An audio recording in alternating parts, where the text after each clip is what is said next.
That's hot. And here we go. Sports! I listen to you guys all the time. It's awesome. I'm in the mood for one of your classic anecdotes. Give yourselves a round of applause. All right, that's enough. Hey guys, there is someone I want you to meet. Dave Hooker Show with Caleb Calhoun on Off the Hook Sports. Represented by T. Scott Jones, banksandjones.com, Tennessee's trial attorney from the Ted Russell Ford Lincoln Studio, East Tennessee's #1 volume and customer service dealer, Ted Russell Ford and TedRussellLincoln.net. We're all part of the same team here. Now to the Dave Hooker Show on Off the Hook Sports.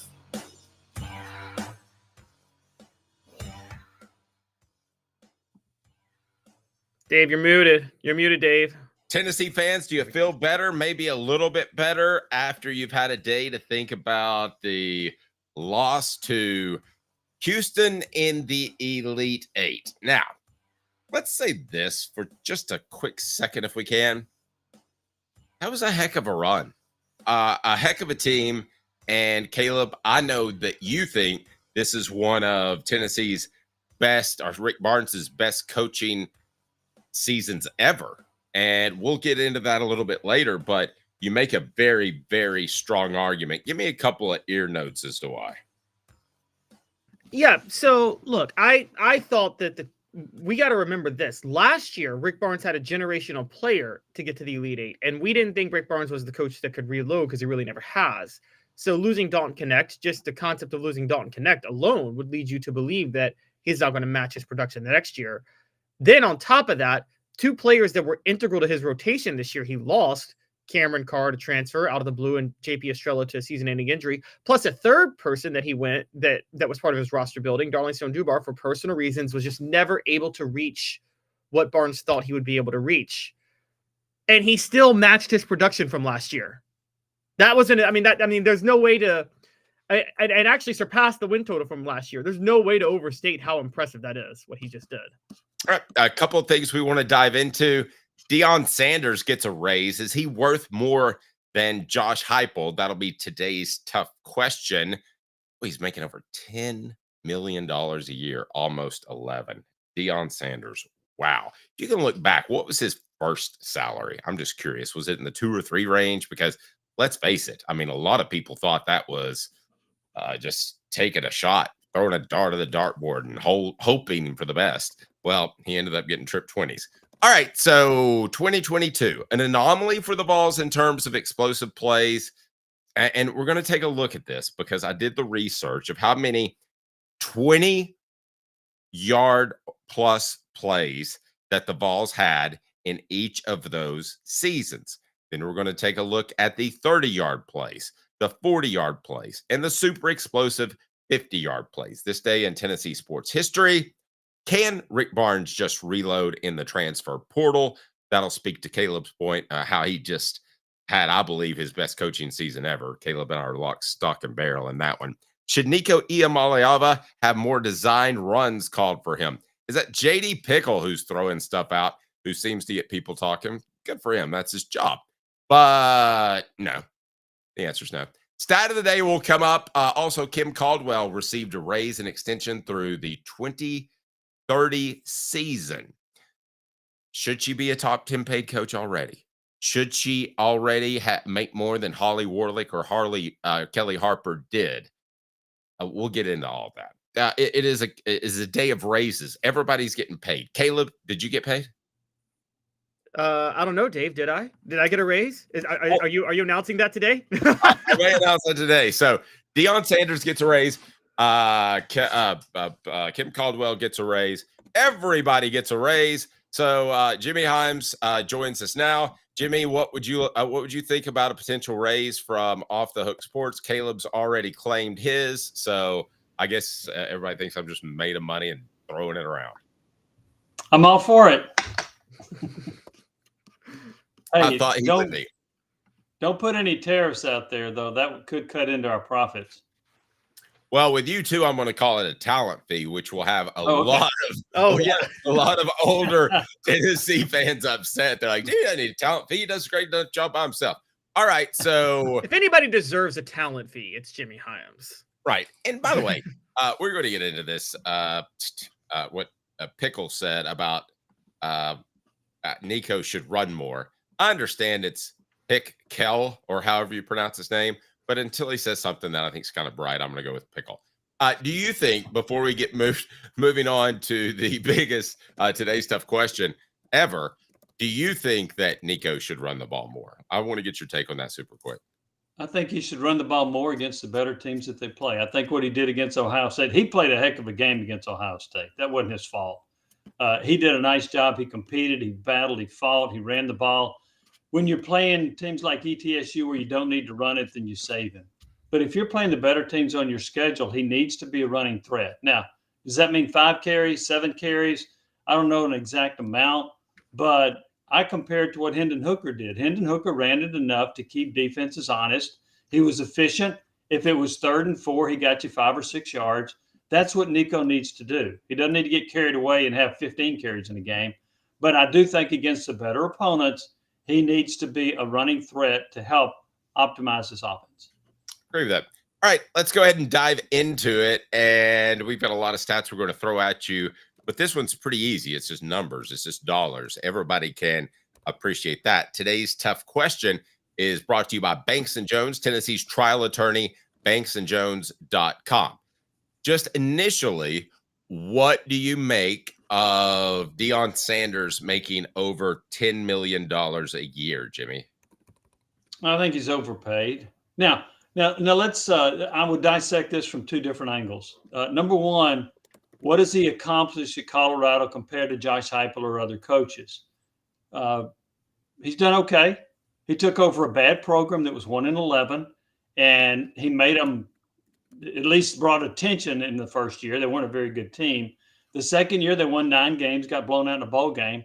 But then I compared that to what Josh Heupel did, and let's not make any mistake about this. Josh Heupel inherited a mess. He inherited a 3-7 team, and over 40 players left the program, whether that was in the transfer portal, whether that was players that signed and didn't come in. So he had an absolute firestorm when he came in. And in his second year, what did he do? He won 11 games. He got and was right on the cusp of the college football playoff, got in the Orange Bowl and beat Clemson. So he had a better year than what Deion Sanders had in his second year at Colorado. Now, on the flip side of that, you have to give Sanders some credit for bringing attention to that Colorado program. They were bad. They weren't drawing people. They do have some revenue now that they didn't have beforehand. So I've got to give him credit for that. I don't know how much credit I don't know how to quantify in dollars the fact that they had some highly rated TV games. Okay. Did that help them in the coffers? I don't know. Did it bring attention to the program? Yes. Did it help with recruiting? Yes. But here's my thing about Deion making that kind of money right now. What is year 3 going to look like when you don't have Shedeur Sanders, who was top 5 in the Heisman Trophy, top 6, and Travis Hunter, who won the Heisman Trophy? Take those 2 away, and what is Colorado going to be? 6-6, 7-5. So you just paid $10 million to a coach that's going to be, in my opinion, barely above 500. So I question that. I think he's overpaid. To me, he had to prove more to justify that kind of money. All right, let's do this right now. Let's go to today's tough question, and it's pretty simple. Who deserves more money? Is it Josh Heupel or is it Deion Sanders? Today's tough question. Boom. You heard that. Now take it. The Dave Hooker Show with Calhoun. Represented by T. Scott Jones. Banksandjones.com. Tennessee's trial attorney. From the Ted Russell Ford Lincoln Studio, East Tennessee's #1 volume and customer service dealer, Ted Russell Ford and TedRussellLincoln.net. Now to the Dave Hooker Show on Off the Hook Sports. All right. So today's tough question is presented by Banks & Jones, Tennessee's trial attorney, banksandjones.com. Jimmy, who deserves to make more money based off their resume? Is it Josh Heupel and we can make that a poll question, Caleb, if you don't mind. Is it Josh Heupel or is it Deion Sanders? I think it's Josh Heupel based on the resume. I mentioned earlier that in year 2, he won 11 games and won the Orange Bowl and beat a good Clemson team. Not only beat them, he beat them badly. And Colorado goes to a bowl game, they get blown out. Colorado, I give them credit for the rebuilding job that Deion Sanders has done. But let's face it, the SEC is a whole lot tougher than the Big 12. I mean, how many people remember who won the Big 12 last year? Yes. So, who was that? I would have to think about that. Yeah. So Colorado won 9 games in a conference that's not very good. The SEC and the Big 10 are by far the best conferences, right? So while I do think he's done a really good job at Colorado, I think Josh Heupel's done better. He's been at it longer. He had a good record at Central Florida. He's had a good record at Tennessee. He has beaten Florida. He's beaten Alabama. He's won a significant bowl game, which is more than Deion Sanders has done. In my mind, without a doubt, Josh Heupel should get paid more than Deion Sanders.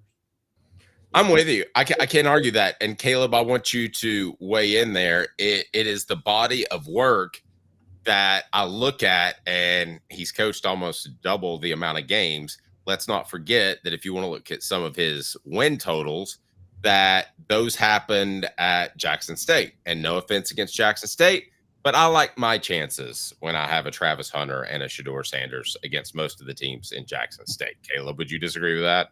Yeah, if you can recruit 5-star talent at an FCS school, you're going to have a pretty good advantage. That, and I give Deion Sanders the credit for recruiting them. I mean, I'm not going to take that away from him. He knows what he's good at, and he's using his promo skills to his advantage. Which, kudos to that. I got no problem with it. I think one of the things that stands out, and I'm with you guys, Josh Heupel should get paid more. I think I'm with Jimmy. I think it's really underrated what Josh Heupel did at Tennessee in 2021. I think I'll go on record and say that may be the best first-year coaching job I think that was ever done at Tennessee in football. Honestly, I don't know if you guys know of a better one. Y'all covered Tennessee football a lot longer than I have, but I mean, I would say he inherited, and I want to go back in history, and Jimmy, you could maybe speak to this, but I would say he inherited as big of a mess as Johnny Majors did in 1977, and he did significantly better than Johnny Majors did in 1977. Gosh, I might have to go back to Neyland's first year. When Neyland inherited a pretty good situation from MB Banks, though.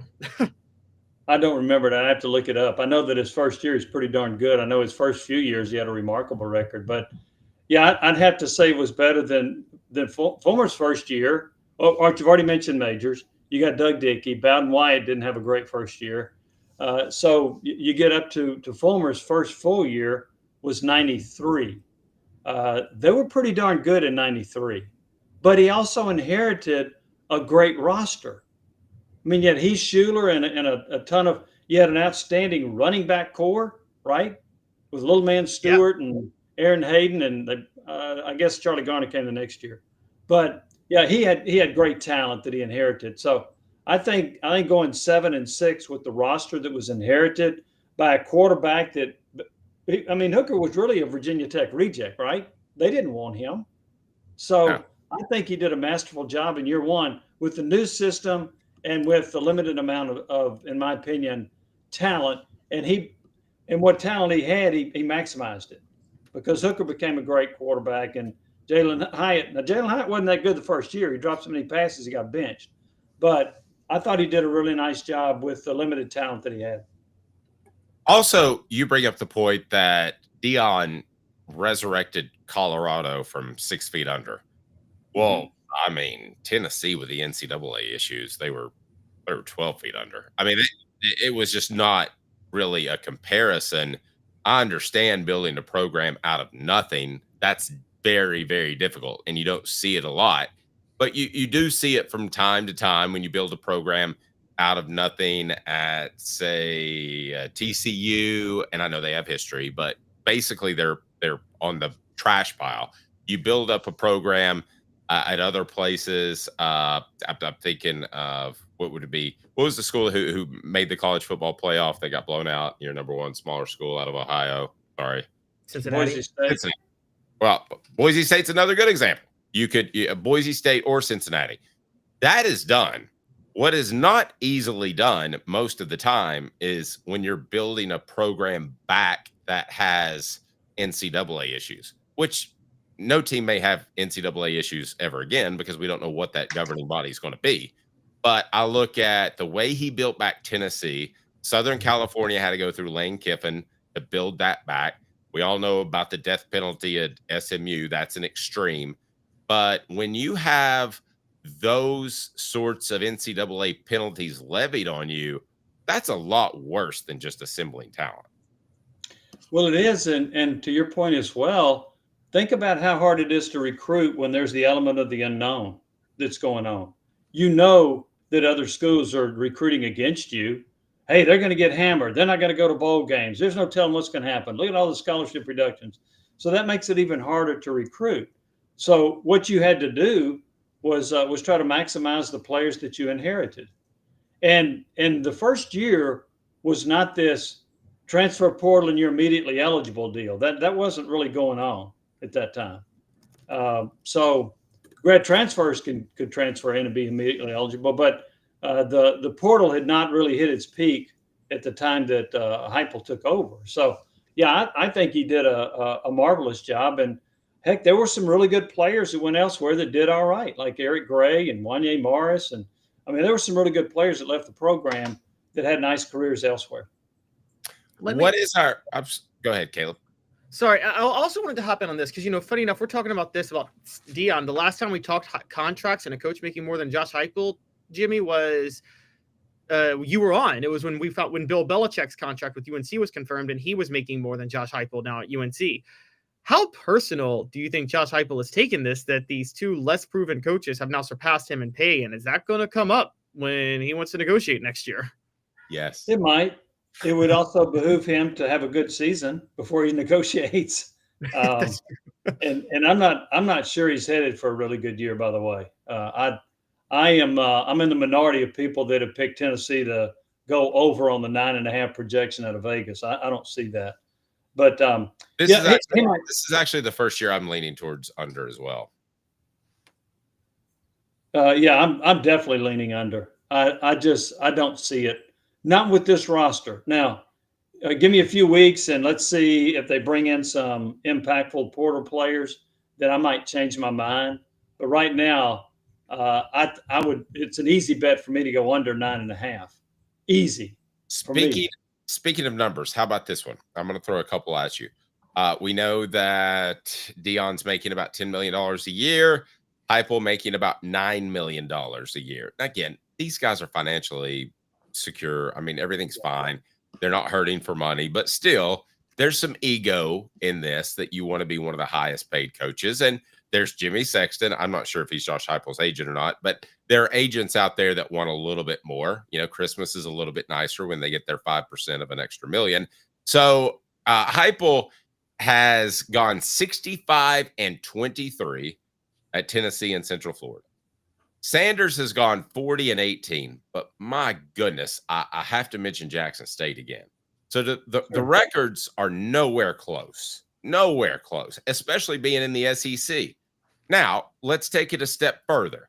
Let's say, for instance, Deion Sanders is the greatest recruiter of all time, and that's how he got Shedeur Sanders, and they didn't even know they were related before they started in the recruiting. I don't know, but that's not true. And he also knew Travis Hunter, who he was willing to flood a lot of money to in the NIL era, and he dominated at Jackson State, was able to go to Colorado. But how about this? This one surprised me. Jimmy, just off the top of your head, where would you think that Colorado was recruiting and finished recruiting in the 2025 class? You too, Caleb. Just give me a ballpark, because I thought it would be significantly higher. I would say Colorado was about 25 in recruiting. See, and the reason I say that is, and I don't know what you're talking about, high school recruiting, right? Well, they're all combined together now, so it includes transfers. It does include the transfer portal. Yeah, they've got a whole new formula. Okay, 20 to 25 would be my guess. That would have been mine, which, in my opinion, if you drop below 25, you do not have a real opportunity to compete for a championship. That's just always been my thought. If you do that progressive years. And that would have been mine too, for the record. Okay. 37. 37 to me is I covered recruiting a long time. That's another stratosphere of bad. I mean, that to me means you don't have the talent coming in. I would be stunned if Deion Sanders finishes out this contract and is not the head coach of the Dallas Cowboys. Now I've got Jimmy thinking and lamenting because he's a Cowboys fan as well. He doesn't want to see this happen, and neither do I. But I'm just telling you, he's not going to serve out this contract. Don't y'all both think as long as Jerry Jones is alive, he would never want to coach like Deion Sanders that would steal his shine? No, he loves his former players. I think if Michael Irvin wanted to do cocaine off of Jerry Jones's desk, he'd allow him to do so. He loves former players named Jason Garrett. Yeah. I don't know if he'd love to have the spotlight taken away from him like Deion would. It's an interesting situation, and that's assuming that the Dallas coach.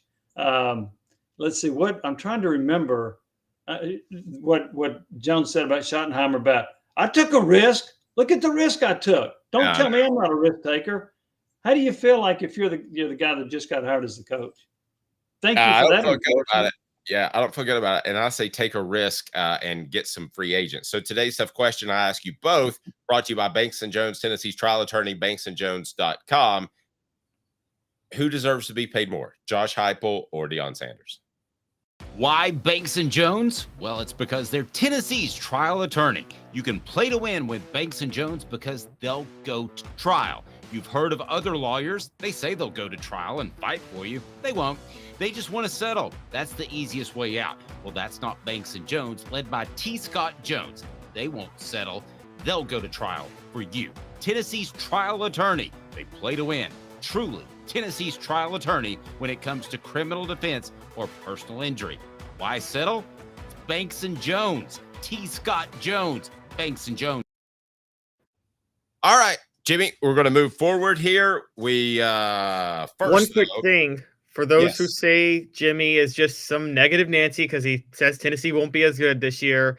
I had learned recently, tracking some archives and speaking with Jimmy, that Jimmy stood alone calling for Tennessee to go 11-1 in 1998 when everybody thought they were going to rebuild that year. So I sure Jimmy's did. All right, yeah. so Jimmy, does Deion deserve to be paid more or less than Josh Heupel? Oh, you want me to answer that again? Oh, did you kind of answer? Okay, so you would take Josh Heupel. Caleb, let me go to you. Would you take Josh? Yeah. I would take Josh Heupel simply for his year at Tennessee, and I would also take Josh Heupel over Bill Belichick. And I mean, one of those three coaches has made the college football playoff, and it's not Deion Sanders or Bill Belichick. Yep. All right. What about you, Dave? Who are you taking? I don't even think it's close. I don't think. I mean, I think Heupel at 9 or 10-ish is fine. I think Deion at 10, almost 11 is ridiculous. I mean, I think it speaks to leverage. I think Josh Heupel's very happy at Tennessee. I don't think he's going anywhere, but I think Deion Sanders, they know that if he leaves, that they're back at ground zero. And unless, I don't know, Darryl Green is an incredible coach that played cornerback in the NFL. They're not going to have another good direction to go. They'll have to go with a solid coach, which doesn't exactly scream TV ratings nor ticket sales. And he wants to sell out the spring game. So he has his mind on the money end of it. Let's go to What the H. What the H brought to you by Double D Piping. What the H? Wow, I never worked hard on anything. What a cool life. For real? The Dave Hooker Show with Caleb Calhoun. Represented by T. Scott Jones. Banksandjones.com. Tennessee's trial attorney. From the Ted Russell Ford Lincoln Studio, East Tennessee's #1 volume and customer service dealer. Ted Russell Ford and TedRussellLincoln.net. Now to the Dave Hooker Show on Off the Hook Sports. All right. Caleb has this theory, and sometimes Jimmy looks at Caleb like, what the H? He didn't have to say it. But Caleb has this theory that I may endorse. The top athletic departments in the nation will end up having the top basketball programs in the nation. Now, here's why I say that, Caleb. And here's why I say that, Jimmy. Caleb's going to pull up the list. I'm having trouble speaking today. It's cold medicine. Sorry, I'm struggling. But I would say that back in the day, Gonzaga could spend, I'm going to throw a number out there, Jimmy, $10 million and build an awesome basketball program, right? Whatever the cost was. I can remember when you and I worked together, it was roughly $10 million is what Tennessee spent on that. Well, Gonzaga, it's probably 10 times that now, but Gonzaga could spend that sort of money and be competitive. They could have the indoor training facility. They could have all of the best support staff. They could have a buffet. They could have a barber shop like Tennessee does. All of that. But here is where I think the rubber's going to meet the road, and the Dukes in North Carolinas aren't going to be the Dukes in North Carolinas 5 years from now. Because I believe that with NIL, you can now spend more money, frivolous money to some extent. And Jimmy, I think that's going to be the differentiating factor. And we're going to pull up the top grossing athletic departments here in a second. But what do you first think of that premise? And the premise is not just athletic departments. I just want to interrupt real quick. It's football programs. College football programs will be the new basketball blue bloods because they are usually the top athletic departments. Sorry. So football programs of 4 to 5 will make the basketball programs better. Is that what you're saying? Because of the money? I don't think Duke's going away. So, and I think North Carolina will get back, not because of Belichick. I think they get back once they get a better coach. So I don't think that the basketball programs that are going in Kentucky.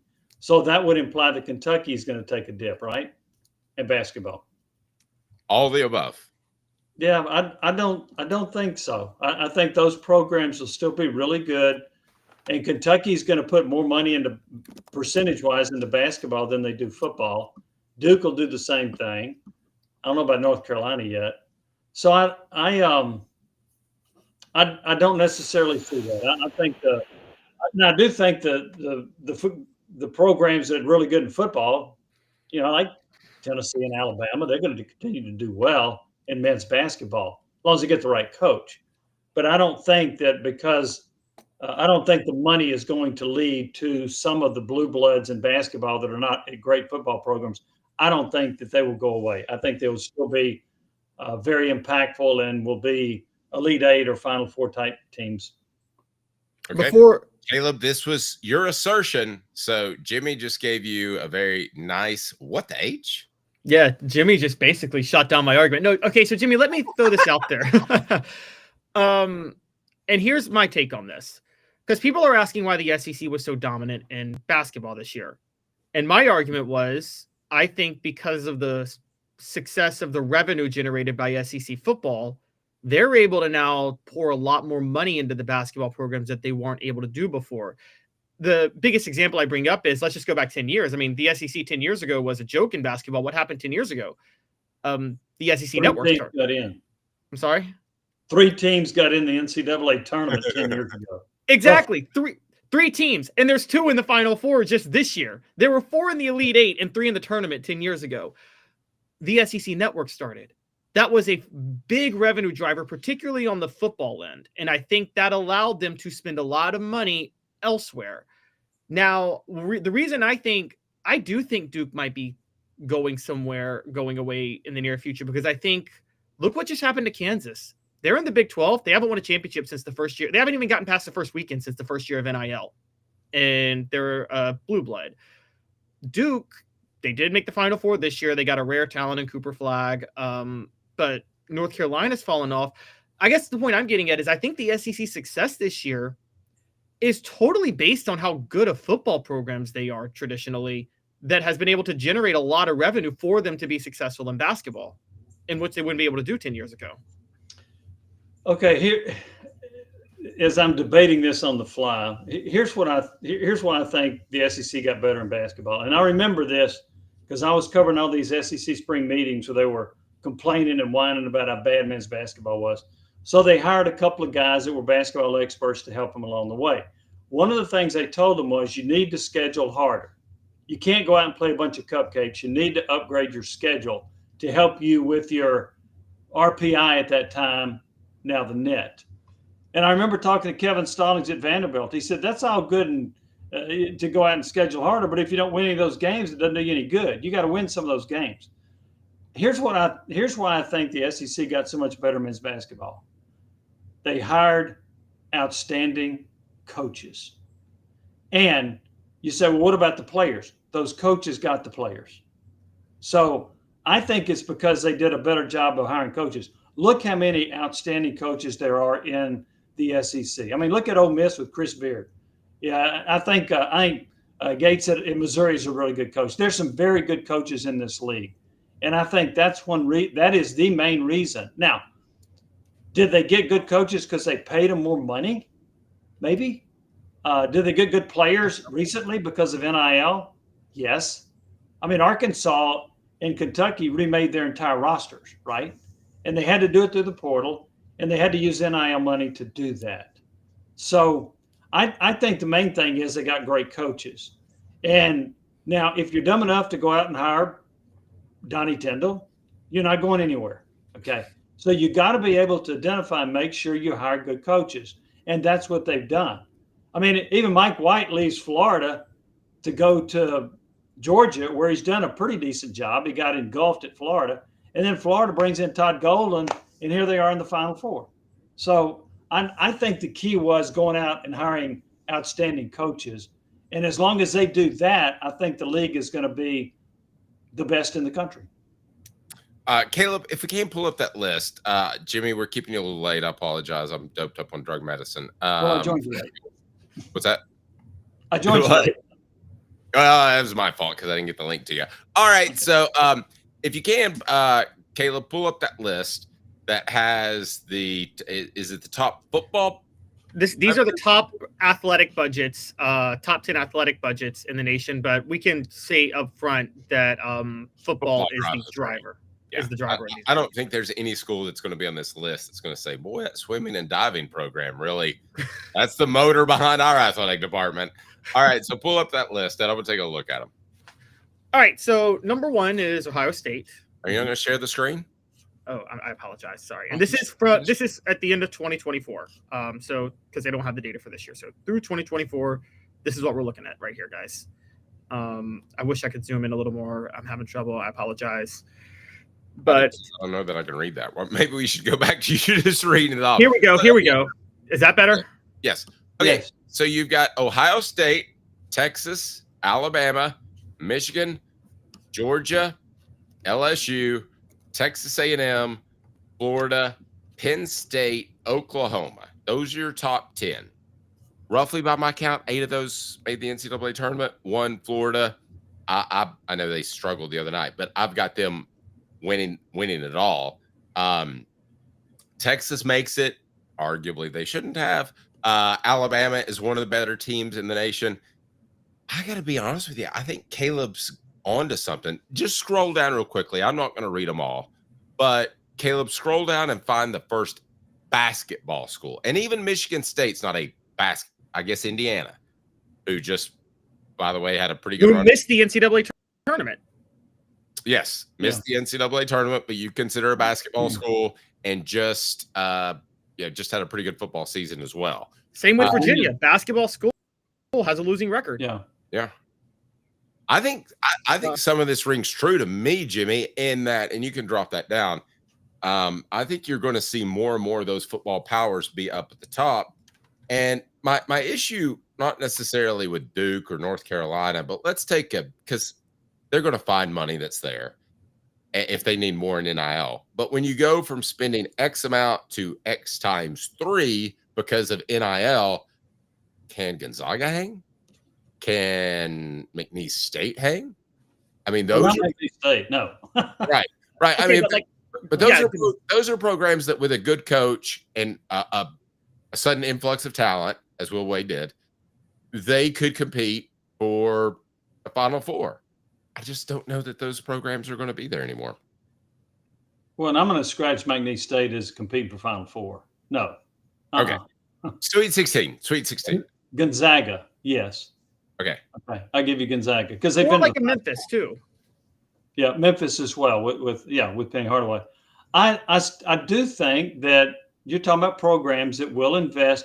And look, and you know this, and in basketball, you don't have to have a roster of 8 5-star players. Right. You don't. You get a couple of the right guys. I mean, would Duke be good without Cooper Flagg? Yes, they are. But now they're national championship caliber. Excuse me while I get rid of this phone call. Sorry. So in basketball, and look, and here's my point about Duke. Next year, they're bringing in Carlos Boozer's twin sons. They're going to be great again next year. They've got 5 freshmen on this team this year, and they may win the national championship. So I think those programs are continued to do well. And Gonzaga doesn't have to compete against football for NIL money, so they can pour it into their basketball program. And again, you don't have to have – you get 2 or 3 of the right guys, and you can be pretty darn good in basketball. So I still think that there's room for the Dukes, North Carolinas, Gonzagas of the world to continue to be Sweet 16 or Elite 8 type programs. I think there's room for that. Hold on. Hold that thought, Caleb. What the H brought to you by Double D Piping, then it's all yours. Double D Piping provides full-service fire protection on any scale. From residential homes to government facilities, we can assist any customer through design, fabrication, installation, inspection, and demonstration of fire suppression systems. With 30 years of service across 5 states and a full staff with over 40 years experience, our quality can't be beaten. Don't get caught watching what you could have prevented. Call Double D Piping, the absolute best. All right, Caleb. Jimmy, what do you make of my theory on this? You talked about the great coaches in the SEC, and I do think part of that is the football allowing them to pay more. But another theory I have is, do you think one of the reasons they're so good in basketball is, unlike SEC football programs, they haven't made perfect the enemy of good when hiring coaches in basketball? So my argument is that a Tennessee football program would have never hired a Rick Barnes who just got fired by Texas and was 62 years old. But they were willing to settle on a Rick Barnes in basketball because they're like, okay, he may not win us a national championship, but he's going to be very good. He'll put people in the seats, he'll recruit, and we'll always be contenders. Do you think that's something that has led to the SEC being so successful with their coaches in basketball? The willingness to hire somebody like Rick Barnes? Yes. Been fired by a program? Yes. Yes. Mike White was in trouble at Florida before he went to Georgia. So there's another example of somebody that they hired. There are not many people that wanted to touch Chris Beard based on how he got fired at Texas, and yet the SEC did. So, yes, to that point, I agree with that. And those are examples of coaches. I mean, you could argue Rick Barnes is the best men's basketball coach Tennessee's ever had. You can argue that Beard's done a great job at Ole Miss, and that and White has made Georgia more relevant than it was before he got there. So, yeah, I think that's a good point. It's a fair point. And but here's the thing too. I think the SEC will continue to be outstanding in men's basketball because of those coaches. And I don't see a lot of those coaches using their SEC job as a stepping stone to go somewhere else. Here's the other thing too, and Jimmy, I'm going to leave you with this. Give us a poll question real quick. Where do we stand on that? Who should be paid more, Josh Heupel or Deion Sanders? Oh wow, 96% say Josh Heupel. Yeah, we know our audience, Jimmy. I will say this. The other factor, and I want to let you out of here, the other factor that can't be understated is, what are ADs now? They're CEOs, they're former businessmen. Back when Doug Dickey was hiring basketball coaches, I still remember him coming up to me on practice one time and go, all this water, all you need are some salt towels to suck on. I'm like, whoa. I mean, that may be a man who's past his prime in terms of running an athletic department. Maybe he was talking to you, not the players. Yeah, because he's like, Dave, you just don't suck. You typed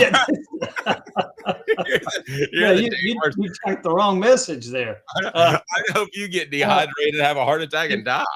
And I'm going to say this. I do think Doug Dickey wanted to win in basketball. I differ from people. I just don't think he was very good at hiring coaches. That was it.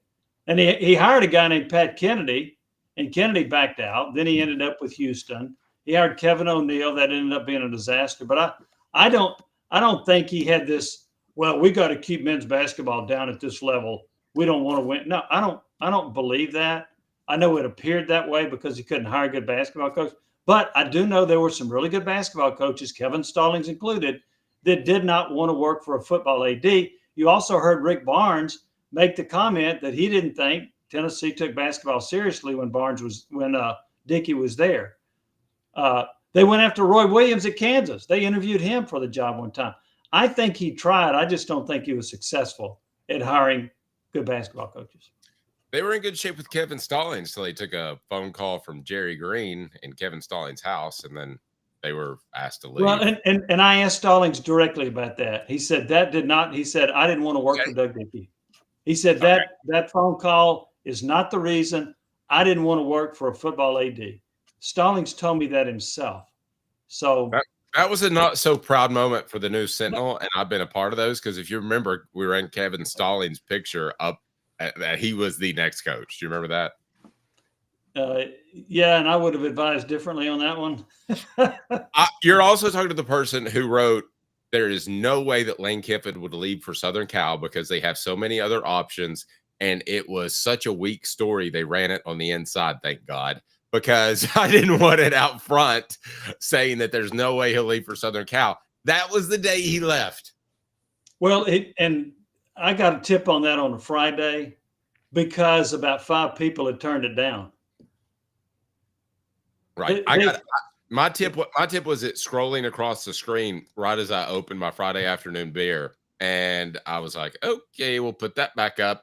And they're all running down. Did you cover that whole crazy thing? Were you down there? Yeah. Was I down? Well, yeah, I was at the press conference. Yeah. Yeah, I went outside to deal with the players, which both were very fun. Jimmy, we've kept you long. You know, I appreciate you. Lunch on me anytime, perhaps even Friday, I think you mentioned. So let's get together. So I got some stuff I'd like to talk to you about. And I enjoy your company. I feel smarter every time I have lunch with Jimmy Iams. Uh-oh. Y'all have a good day, guys. Have a good one, Jimmy. I was saying, I mean, the things we get to talk about that we'll never be able to say publicly are a whole lot of fun. The show represented by Banks & Jones, Tennessee's trial attorney, banksandjones.com. Did I mention that they have one heck of an incredible deal going on right now at Ted Russell Ford Lincoln? Let me tell you a little something about it, as it's super dealer time. Like a blast from the past, the super dealer is back. Look to the skies, Knoxville.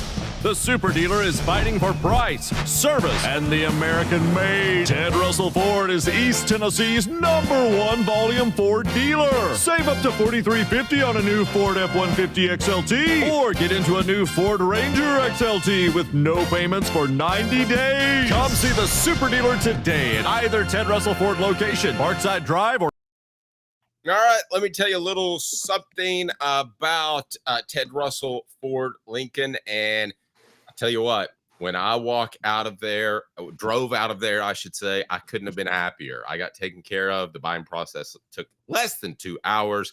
You can get incredible deals because there's East Tennessee's largest volume dealer. I'll give you a little secret. When I bought my Jeep, I drove it off the lot, and my father happens to be he was in the car dealership for 30 years, and he goes, "Goodness, Dave, that's a heck of a deal. You could probably turn around and sell this and make money." I'm like, no, I love the Jeep too much. I'm not going to do that. But those are the type of deals you get at Ted Russell Ford Lincoln. You hear me talk about it, but if you don't take advantage of it, then I don't know what to tell you. Some of you are not in Knoxville. You can go to tedrussellford.net or tedrusselllincoln.net, and you will be absolutely astounded that you did just that. I can't wait till Caleb gets a new car because I'm hooking him up. It's not going to be a company car, so I'm not paying for it, Caleb. Oh, there we go. We got a little action. That must mean it's time for the stat of the day, as this stupid hotkey will not reset. It just picks up from where it left off yesterday. So we'll do something else. It's cool, baby. It's cool. Now you know, and knowing is half This one didn't do right either. the battle. The Dave Hooker Show with Caleb Calhoun, Off the Hook Sports. All right, this day in Tennessee sports history is what, Caleb? Man, we're talking about it, so I'm just going to go here. 28 years ago today, Doug Dickey hired Jerry Green to coach the Tennessee basketball program. And Jerry Green took a program that had not made an NCAA tournament in 8 years and made 4 straight NCAA tournaments. A Sweet 16, finished 3 years in the top 25 back-to-back years, won an SEC regular season title. Set a school record for wins in 26. in terms of production, had the most successful 4-year run in Tennessee basketball history until Bruce Pearl. But y'all just don't like Jerry Green. I just think y'all are just so mean to him and the incredible coaching and development of talent that he did. Yeah, that's what we're thinking there. Go to Kmart. Okay, I want to find a video. Oh man, I don't think it exists anymore. All videos exist now, but I don't think they do anymore. So, do you remember when Jerry Green was hired at the University of Oregon before he took the Tennessee job? I would have been 3. How the heck would I have remembered that? Fair. Well, he forgot which school hired him. And he said, I'm so blessed to be a part of the University of, and he forgot which school hired him. And somebody had to go, Oregon, from the stands or the assembled bands. And he goes, oh, Oregon. You know how I know that is because his coaches, this is how much respect or little they had for him. His coaches were on the road recruiting. And I remember them telling me they were at Dan Tana's in Atlanta. I don't know why I remember that. A really upscale sports bar because they want to spend UT's money, I guess. And they were horse laughing, calling me to tell me about that. So, of course, I played it on the show the next day. Maybe you can find it. I hope you can. The show represented by Banks & Jones, Tennessee's trial attorney, banksandjones.com. Give me 2 minutes, and then we're diving into what I think is pretty telling. Explosive plays. It'll be hot or cold, brought to you by City Heating and Air Conditioning. Guys, the explosive plays are bad for the Vols when compared to previous years. 2 minutes off the hook sports. I'll tell you why the Vols need some more pop. And yes, I'm talking to you, Mike Matthews. Why Banks & Jones? Well, it's because they're Tennessee's trial attorney. You can play to win with Banks & Jones because they'll go to trial. You've heard of other lawyers. They say they'll go to trial and fight for you. They won't. They just want to settle. That's the easiest way out. Well, that's not Banks & Jones, led by T. Scott Jones. They won't settle. They'll go to trial for you. Tennessee's trial attorney. They play to win.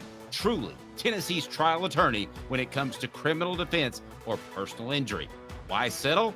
It's Banks & Jones. T. Scott Jones. BanksandJones.com.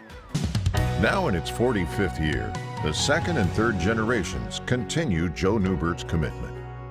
His vision of what this business needed to be, we still try to live up to that. Joe Newbert Collision Center. Community banking is about location and much more. It's about family. We reside in your community. We are a part of your community. At Commercial Bank, our commitment extends beyond the walls of our branches. It's displayed each day in the opportunities we provide, the money we give back, and the time we commit, all to help improve the lives of the people, families, and businesses that make our communities great. Commercial Bank, life made better. Hi, Mike Davis here with City Heating and Air, reminding you to always dare to compare. Our team provides quality local heating and air service, installation, and maintenance across East Tennessee. We use only the best equipment like American Standard Heating and Air Conditioning for your residential, new construction, or commercial needs. Honesty, dependability, and customer satisfaction have been the cornerstones of our business since 1961. City Heat and Air. Dare to compare. Are you ready to get strong?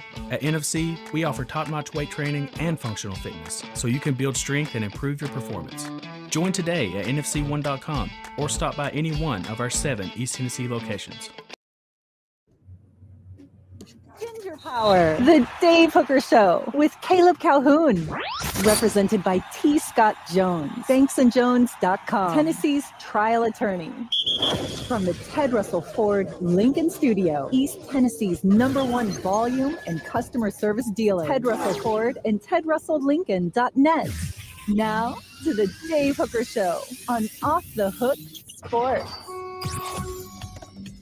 Okay, if you can, drop the column that I wrote this morning about explosive plays into the chat, because it's going to be a lot to digest, and I don't want to lose anybody. So you got like a reader, you can follow along. All right, so I Did you find that Jerry Green doesn't remember where he was hired? No, I don't think. I doubt there's a video of that press conference that exists anymore.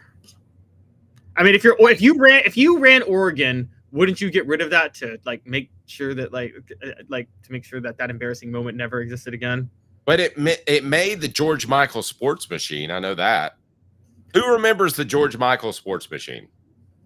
Do you remember that? No. Okay, it was before. Who remembers it in the message board? It was before the over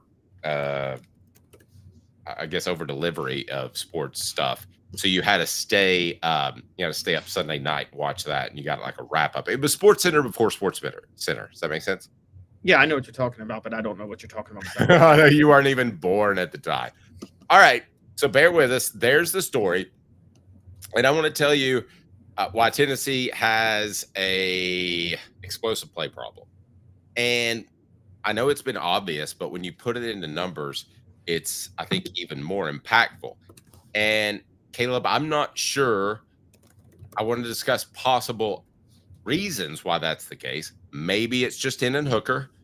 Maybe it's Tennessee's offense has been figured out. I'm not here really to give you that determination. I will when we're done with the numbers. But first, I do want to get to the numbers. So let's go to what Tennessee did in 20-plus plays. Now, I'm going to save 2022 because we all know that was Tennessee's greatest season. And there we go. So I don't think there's any question about that. But when I look at Tennessee's football explosive plays, 2022 may have been an anomaly. And if it is, then Tennessee may have a coaching issue. Okay. If he had a special Hendon Hooker, if he had a special Jalen Hyatt that allowed him to do what he did in 2022, then Josh Heupel had better find some special players again, because I don't know that he has them now. He might with Mike Matthews, but we know the slot is what really got Hyatt going. Nico, I think we have more questions. As a matter of fact, Caleb, would you take Hendon Hooker for a season over Nico right now? Or do you want to do that tomorrow? Let's do that tomorrow. I actually have to think about that, believe it or not. But I do too. I don't think it's not cut and dry. No. But I will put on that on my list of things that we're going to talk about, if you don't mind making that list. Hooker versus Nico. I do want to discuss that. And then a Nico running more, which that Pickle guy came up with. How am I supposed to pronounce his name? You said it, Pickle. Okay. I don't think I keep getting directed on the message board. All right. So let's look back. Okay. 20-plus yards plays may not flip a game, but they'll move the chains and provide a spark. The Vols were 28th in the nation that covered 20 or more yards, with 71 in 2021, Josh Heupel's first season. I'm skipping 2022 by design. They were 80th in the nation in 2023 with just 53 such plays. In 2024, Tennessee had 59 plays over 20 yards, which ranks 61st in the season. I don't care how strong Joe Milton's arm was. Wouldn't you have thought they would have more explosive plays with Nico at the helm? Yeah, I mean, I literally, he was recruited to be an explosive play quarterback. What was his biggest skill? It was the deep ball. I mean, he had the most pretty deep ball I think we've ever seen in sports. And having to do what he did last year, I mean, that's like putting Michael Vick. That was almost like when Jim Mora tried to force the West Coast offense on Michael Vick.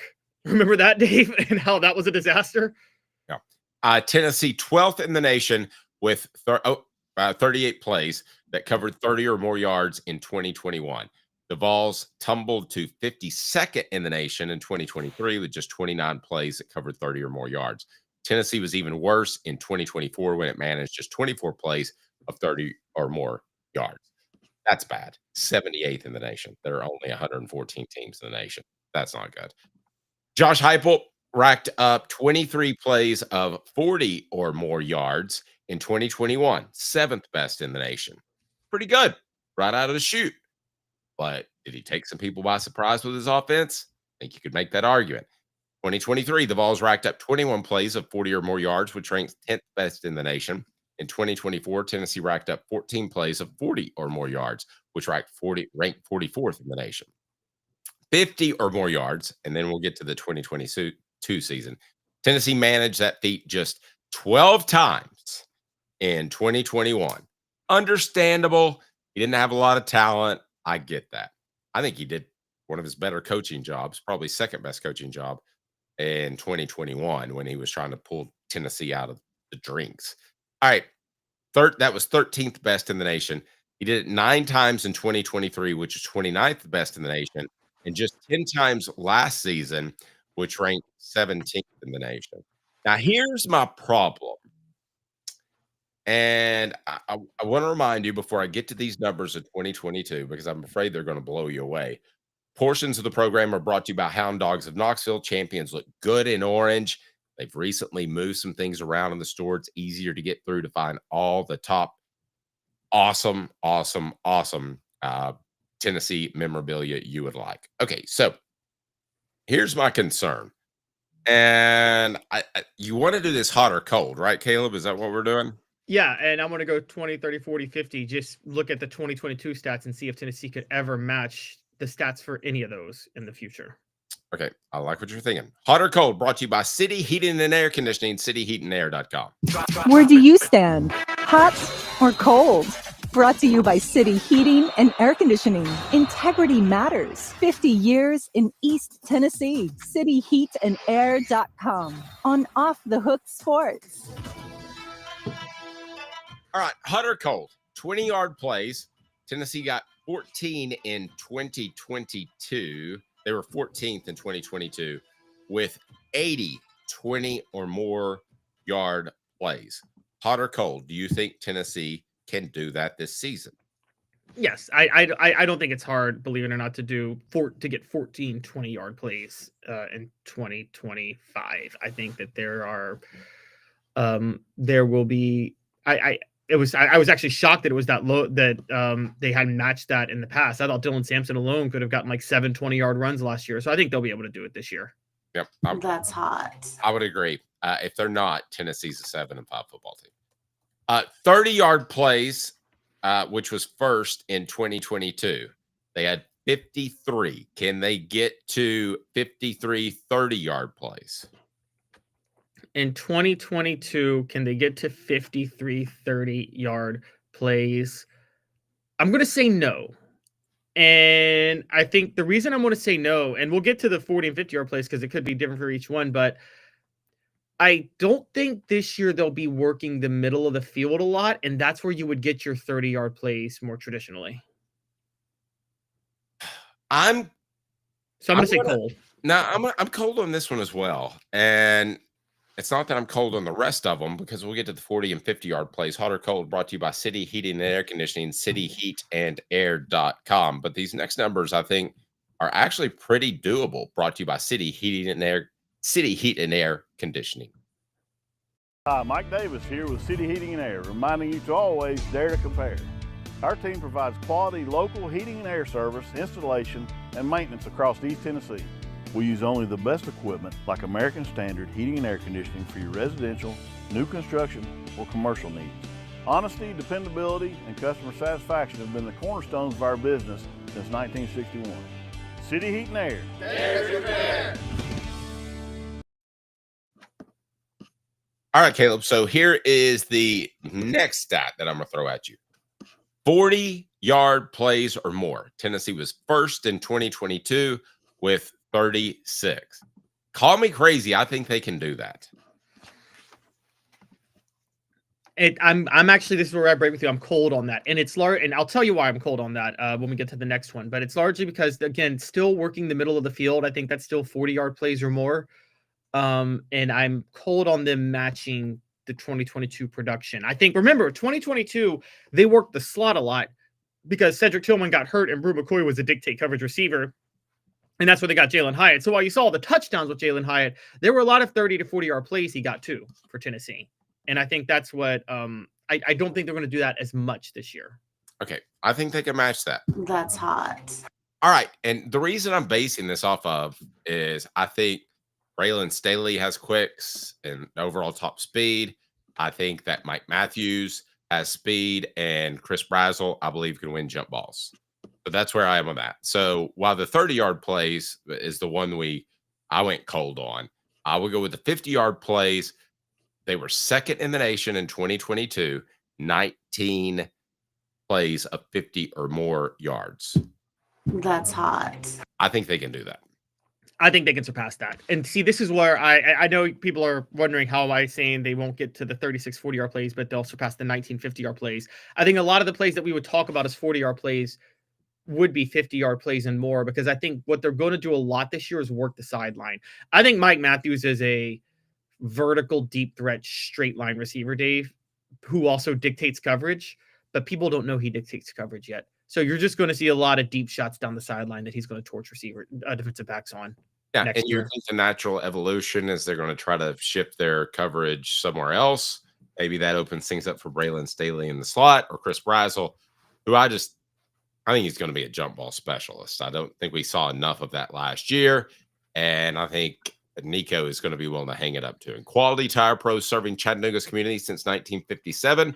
All major brands of tires, full service automotive, brake alignments, oil changes, and more. Go to qualitytirepros.com, qualitytirepros.com. Tell Bo and Dave Hooker and Off the Hook Sports said hello. Hey, Bo, we would love to visit with you, and we would love for you to get your car service there. As we move on, you have a doubt in your mind, and I could tell when you brought it up at this 3:45 a.m. production morning that we have every day, and you're not so sure that Rick Barnes can just reload in the transfer portal, or are you? Why not? I am sure that over a period of years he can reload. I don't know if he can do it year to year, because I think part of this is dependent on who he has coming back. Now, this does not mean that Rick Barnes' future at Tennessee, and I know he's 71 and I'm talking future, but I still think he's got a good 5 years left in him. This does not mean that Rick Barnes' future at Tennessee is not in great shape. It just means based on who Tennessee lost from this past year, I don't think specifically for next year he can immediately reload what he lost. And so I think that's going to be tricky. If we go back, we talk about how he lost Dalton Connect. He lost Josiah Jordan-James.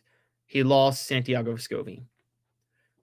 But he went to the transfer portal and added Chaz Lanier, Igor Milicic, Felix Opera, Darlington Dubar. Some of them worked out, some of them didn't. But the underrated part is he had two integral parts of what he runs coming back in Sakai Ziegler and Jemai Meshach.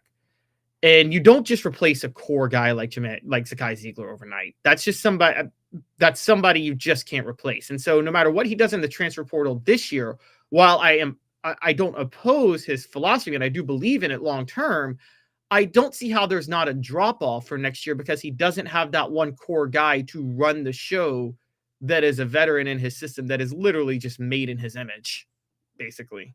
Well, and I think as a player too, I mean, maybe the Georgia kid who went to Miami, Eason, maybe he thinks he can be the man. But don't you think that most players go to schools thinking, I want to plug in, I want to learn. Sure, I'm fine with being the star, but I believe that most players they believe that they'll be an addition to a championship run, not the reason for the championship run. That's an awful lot of pressure if you're being honest with yourself. And these guys are not 18 or 19 like prospects, or 17 or 18. They're 20, 22-year-old men. So I think they make more business decisions. Yes, and it's funny you talk about that, because let's bring this up. Let's talk about somebody like Dalton Connect for a minute. 2 years ago when Dalton Connect committed to Tennessee. I'm just going to tell you guys this up front. Rick Barnes nor Dalton Connect knew how good Connect was going to be at that level. That was not the intention of adding Dalton Connect. Rick Barnes needed another outside scorer who he thought could be very good if he added defense to his game. Why did Dalton Connect go to Tennessee? You remember this, Dave. Dalton Connect wanted to develop into an NBA prospect, and he needed to fine-tune his defensive skills. That was his focus. Nobody knew that in the process of fine-tuning his defensive skills, he'd become the best scorer in college basketball that year, which he was. That wasn't on anybody's radar, including his. So it came out of nowhere. And then last year, Chaz Lanier, did expect to be a role player in the system, not Tennessee's go-to primary scorer. Again, this is why I say the transfer portal works in Rick Barnes' favor, because Rick Barnes can, to a large degree, offset a lot of his production, particularly on the scoring front, because what he can do is, unlike Calipari, who gets the 5-star one and dones, Rick Barnes gets the 5th year. There's the 5-star one and dones and the 5-year senior one and dones. And Rick Barnes gets the 5-year senior one and dones, who just want to fine tune a part of their game at the higher level because they've been very good at the lower level. The type of players, Dave, and you know who I'm talking about, that if they had not hit their growth spurt in college, they would have been 5-stars coming out of high school. But they hit their growth spurt at college, so they were stuck at a lower level. Now they want to go to a higher level to test out their game. They willingly embrace Rick Barnes coaching, and then they thrive. That's why this era is perfectly conducive to what Barnes does. The problem is with that, you need a couple of experienced players within the program. Now, caveat, I want to point this out.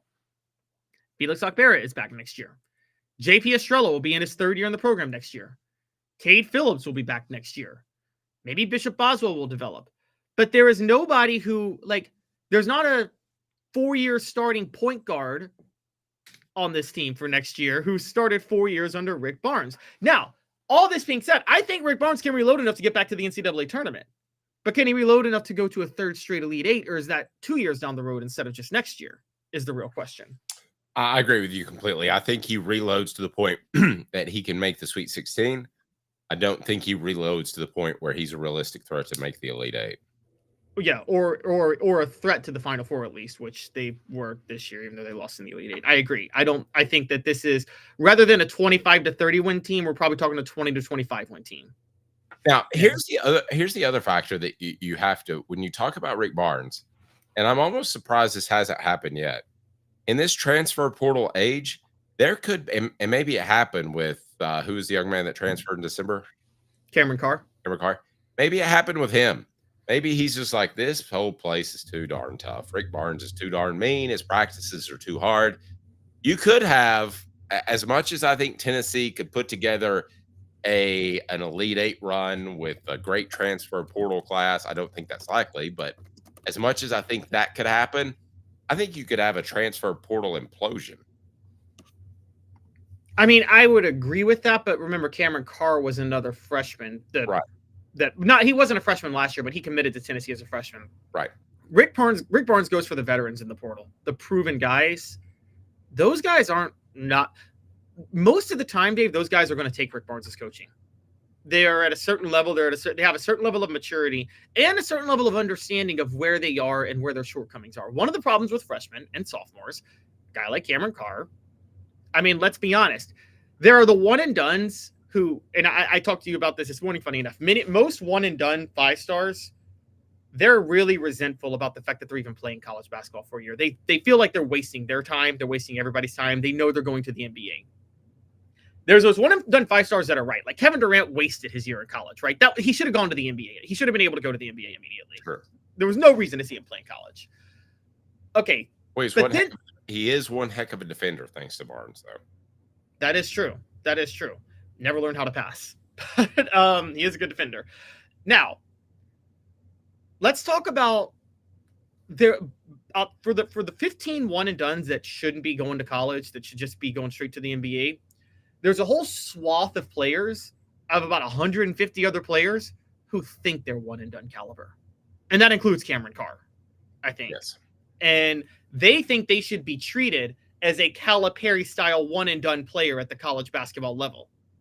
And Scotty Hopson was that, funny enough, when he played for Bruce Pearl his first year. He even said in an interview, like, yeah, I'm looking to go to the NBA after our freshman year. He stayed till his junior year because he was an NBA caliber after his freshman year.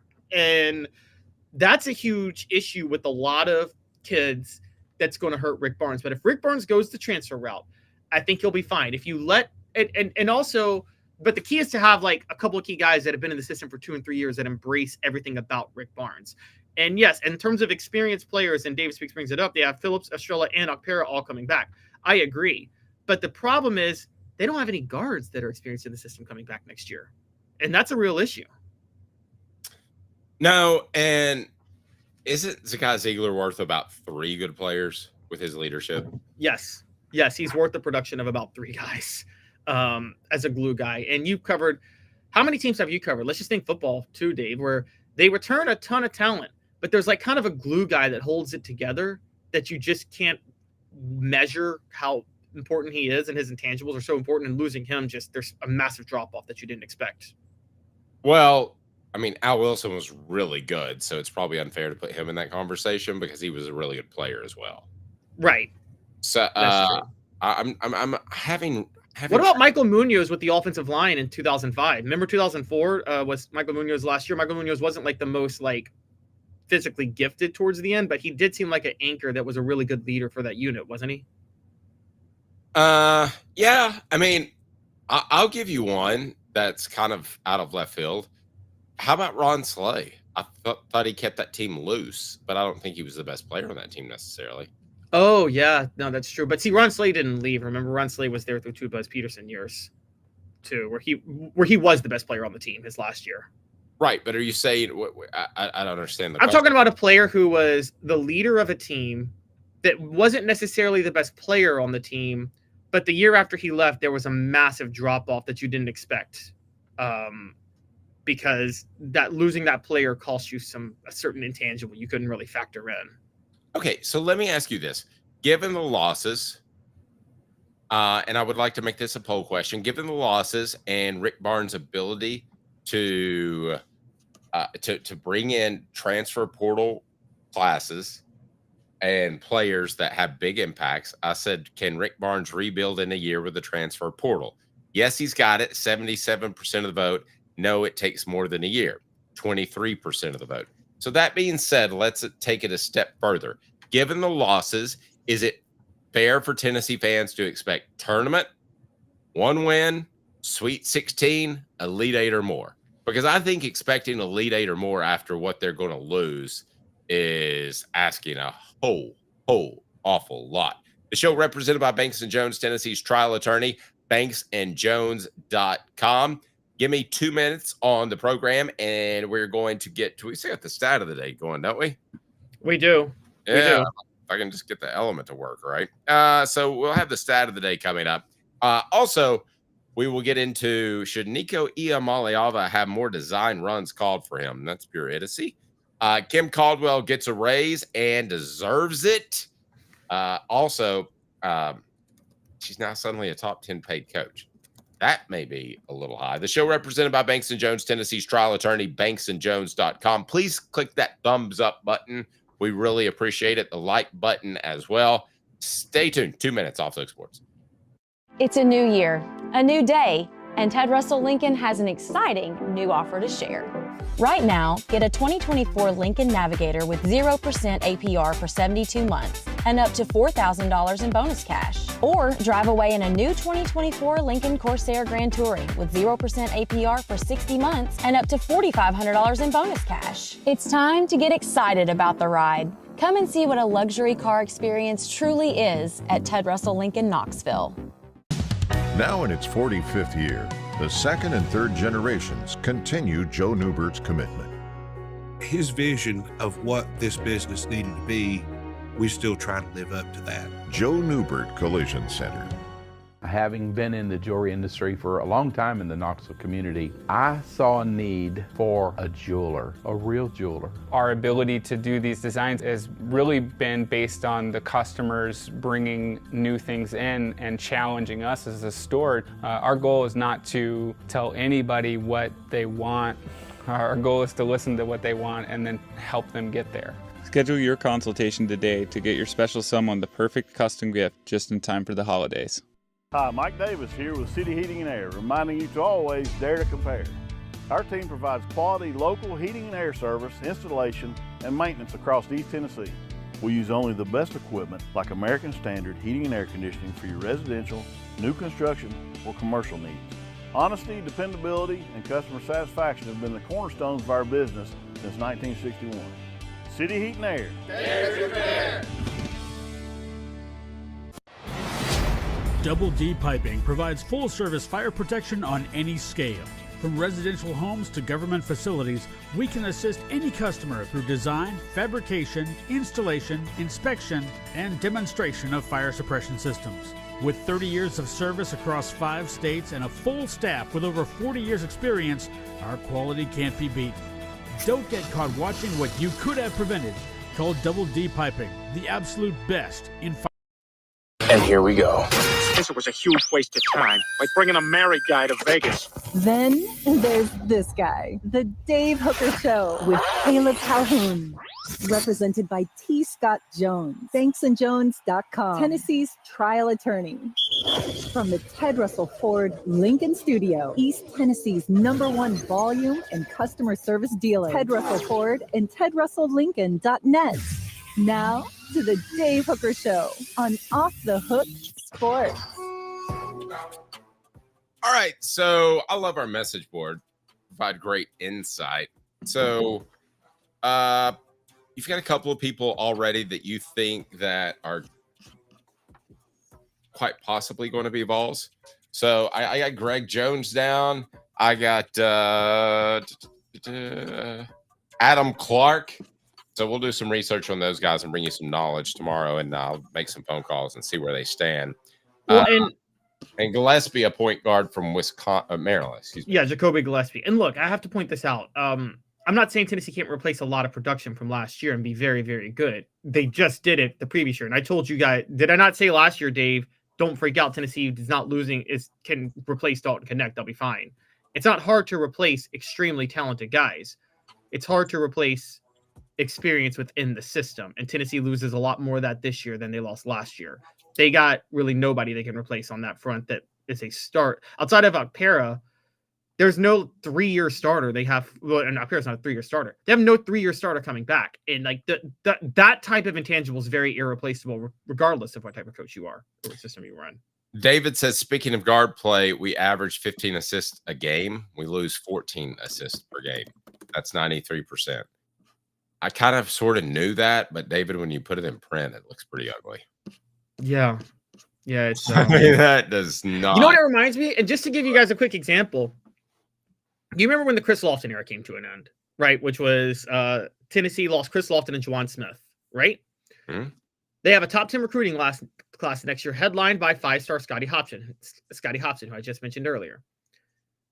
Many people were like, "Oh, they're just going to match the production they had last year." They're just, they have Tyler Smith still, they have Wayne Chisholm, and they just lost Chris Lofton and Juwan Smith, and now they have a top 10 recruiting class. They're just going to take a step forward. And I remember thinking, guys, they lost 60% of their scoring from the previous year, and they lost 2 really good glue guys in Juwan Smith and Tyler Smith, not Tyler Smith, and Juwan Smith and Chris Lofton, which we talk a lot about Chris Lofton, Dave, but let's not forget Juwan Smith was an amazing leader of that team and a really heart and soul guy. And he was. He would have been the bona fide leader of that team had it not been for a guy named Chris Lofton. Exactly. And then on top of that, Duke Cruz and Ramar Smith got kicked off the team. And so they ended up losing 3 starters before the next year. And then they had a big drop off. People wondered why. And it's like, guys, they lost a lot of heart and glue on that team, even if they upgraded in talent. And it stood out. So you might see that this year. Newbert Collision Center for nearly 50 years. Newbert Collision Center has been East Tennessee's best choice for quality repair work and fantastic customer service. Go to joenewbertcollision.com. joenewbertcollision.com. It is time for If the Stupid Button Works.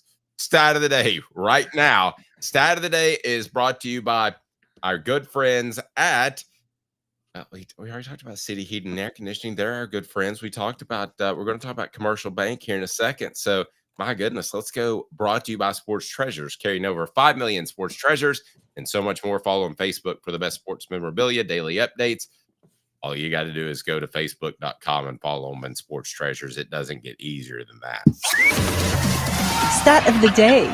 They never lie. Or do they? Stat of the day. The Dave Hooker Show with Caleb Calhoun. Off the Hook Sports. All right, Caleb Calhoun, our stat of the day. You dig them up like no one else. What is it? Yes, we were just talking about, of all things, the Kai Ziegler assist, funny enough. And so I'm going to point out that Zakai Ziegler had 18 points and 10 assists in Tennessee's Sweet 16 win over Kentucky last week. He now has the only 3 points, assists, double-doubles in NCAA tournament contests in Vols history. Nobody else has done it. Nobody else has had a double-double on points and assist in an NCAA tournament game for Tennessee. Zakai Ziegler did it 3 times. That's interesting. All right, what is today, by the way? April the 2nd. April the 2nd. How did that happen so fast? All right, April the 2nd. Also, in case you didn't know, Ponce de Leon claims Florida for Spain as the first known European to reach Florida. What do you think about that? And the ironic thing is he was wearing jorts. I had somebody realistically try to talk me into jorts recently. No, they're comfortable. They look great. I mean, what are you supposed to say, especially if it's a friend of yours? That is a little, yeah. Well, can I give you the crazy part of stats this month, Dave? You ready for this? Lay on me. 420 is on Easter. Oh, I'd heard that. Yes. And it's Hitler's birthday, too, that day. So, you know. Easter, Hitler's birthday, and Weed Day. All on the same day. Okay. It's also National Peanut Butter and Jelly Day. So put that on the poll question. Peanut butter and jelly sandwiches are overrated or underrated? What would you say? They're underrated, but they're overrated for school lunches. Because I'm going to tell you a funny story. They're overrated. No. So, when I was in 8th grade, I made myself a peanut butter jelly sandwich for lunch, and I go into lunch and I'm eating it, and I didn't spread the jelly well enough, so I just pull the sandwich out, and then the jelly just drips and just falls straight onto my pants in front of my fly. And yes, you look like you had a bloody crotch. Is that what you're telling me? It looked, yes, and people kept referencing the female time of the month thing that happened. Okay, all right. Yes, and I didn't know what that meant. I was so sheltered, I didn't even know what that was. I got a worse one. So when I show up at the bus stop one day, so the guy says, "You know, your mom's a hooker," and I'm like, "Yeah, she is. That's her last name." I was like 10. I didn't know what a hooker was. You know, I didn't know there was an exchange of sex for money. And he goes, "How much do you charge?" So then I'm suddenly confused. He explains it to me what it is, and I have to go to school the whole day worried that my mom may be a prostitute. As it turns out, no, seriously. I was worried the whole day. I didn't learn anything that day at school. Teachers were like, "What in the world are you doing?" I was not engaged. The UPS store, Hardin Valley, like a John, I was not. The UPS store, Hardin Valley, helping individuals and small businesses, wide range of products and services, locally owned and operated. You just go right down below and you'll be taken care of. No question about it. So our poll question is peanut butter and jelly overrated, underrated? 78% say underrated, 22% say overrated. I love you guys, but you're absolutely on crack. Yes. There was a degrading term about there's a degrading term, I'm not going to say it, about promiscuous women. That when I was young, I thought it, when you called somebody that, it just meant you thought they were hot or attractive. And someone jokingly said it about my mom. I'm like, "Yeah, Mom, you know, some of my friends think you're attractive. They said you're like this." And I said the word. And I was like, I didn't know what it meant. Nobody knows what that word is. That's a joke that just Caleb will keep to himself. Work trucks, all about trucks that are actually available, trucks that help you maximize your profits by having the right work vehicle available. Now, time is money. The perfect work vehicle, doesn't break down, has all the space to carry what you need. That's what Work Trucks is intended on offering, while other dealerships just can't do it. Contracting about time. Work Trucks saves you time and less back and forth trips, and trucks that pass the highest standards to be put to work. Process is also quick and easy when choosing a vehicle for Work Trucks. No dealership run around. You're taken care of.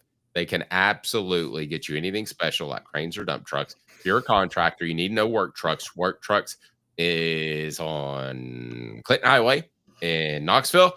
It's on downtown Birmingham. For the entire inventory, go online to worktrucksllc.com, worktrucksllc.com. With an X, why risk chancing your future and business on a wrong piece of equipment that burns your time? So keep us up to date with the The peanut butter and jelly hole, because there's nothing more important, quite frankly, than that. All right. JD Pickle, is that his name? Am I pronouncing it right? Yeah, you were pronouncing it right. Okay. But I didn't earlier. Somebody corrected me. It's not pickle like a salted cucumber? Yes, Vols win. I have severe allergies, and they're killing me absolutely this week. Thank you for asking. I sound like a frog. JD Pickle, who I like to call the salted cucumber. Should Nico Iamaleava have more design runs called for him? That's what he says. JD Pickle does. So is the salted cucumber correct? Man, this is a real pickle of a situation, isn't it? We did. So I think yes. But I think that this has been an issue with Josh Heupel and Joey Halzle since Joey Halzle's been there. I just feel like there haven't been designed runs since Hendon Hooker and Alex Golesh left, honestly. Okay, here's the deal. You shouldn't have design runs any more than 3 to 5 times a game for him. There is just no point in it. He's going to run the options some. I know that some people believe you make that option call before the play's even designed. Listen, you're going to get your quarterback killed if you do that. So most coaches aren't doing that very often. So that technically would be a design run. To me, an option is not a design run, in my opinion. Because, I mean, a design run to me is where you are definitely taking the football and running down the field. Okay, so that's just me. You can look at it differently. But more design runs, let's go ahead and make it 5. Should Tennessee have 5 design runs? Not rollouts, not options. I say absolutely no. And it's Bank on It, brought to you by Commercial Bank. Commercial Bank is your neighborhood bank. What makes us different from other banks? We understand that every customer has unique opportunities, challenges, and financial concerns. We don't expect you to fit into the same box as the next person or business. Whether it's purchasing a home, saving for your child's future, or planning for your next vacation, we're with you every step of the way to navigate life's big decisions. Commercial Bank. Life. All right, Caleb. So I've got it at 5. I'll put it at 4.5. Tennessee should have less than 4.5 design runs for Nico Iamaleava, who is big, tall, wiry. I don't care if he gets up to 230 pounds by the beginning of the season. That guy doesn't need to be running until he's like Josh Allen and 250 in the NFL. Josh Allen can run you over. Here's the other thing. More design runs are just stupid.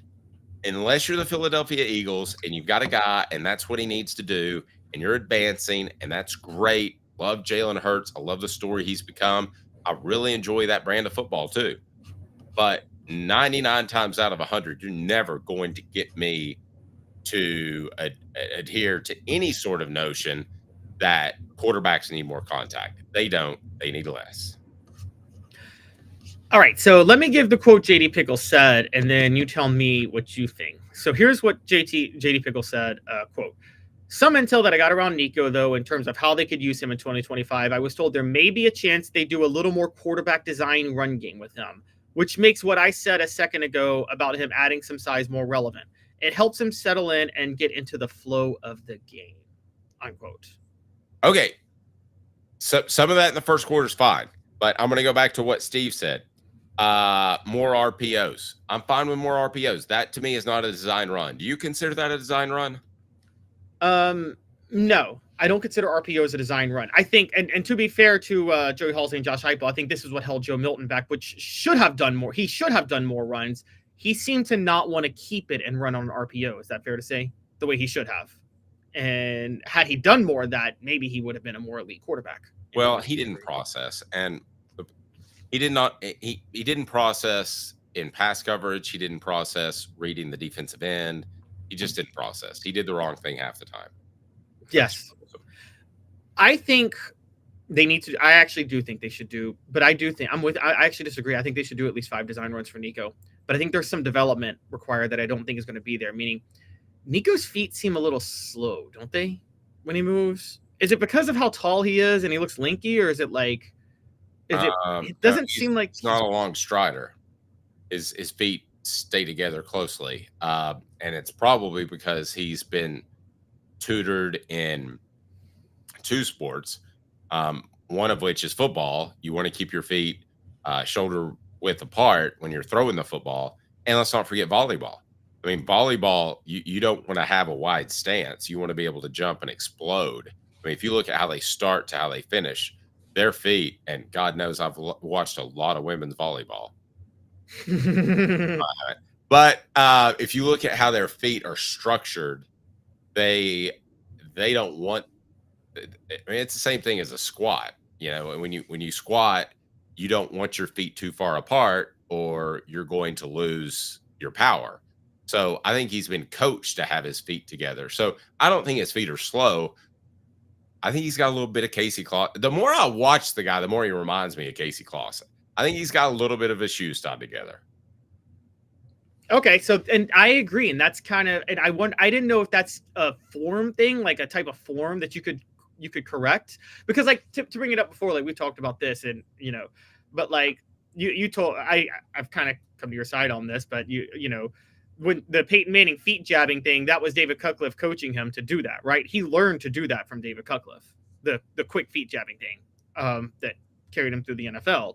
So I feel like the way you move, he actually had a wider stance, if you remember it, than most quarterbacks do. That he had a very wide stance. We're talking about wide stances, but I'm sorry. Do you remember the guy who was arrested? There was a senator arrested for trying to solicit like somebody in a bathroom by like tapping his leg, and he's like, "I just have a very wide stance." I think that was George Michael. Actually, I think that was in a Beverly Hills public restroom. No, but there was also a senator from Idaho who did it too. Larry Craig was his name. Yeah, so in the same bathroom? No, in an airport. Did George Michael and this senator have a love child together? I don't think so. But the reason I'm bringing all this up is that quick Uncle Dave story. When I went to the Playboy Mansion, I was invited to go to the Playboy Mansion. Said meet me at this address. It's kind of before GPS, so I almost got lost in Beverly Hills. And it was, and he comes to me, he goes, "You ready to go? Ready to go to Playboy Mansion?" I said, "Well, yeah." And he goes, "Oh, I just want to let you know that's the public restroom where George Michael got arrested."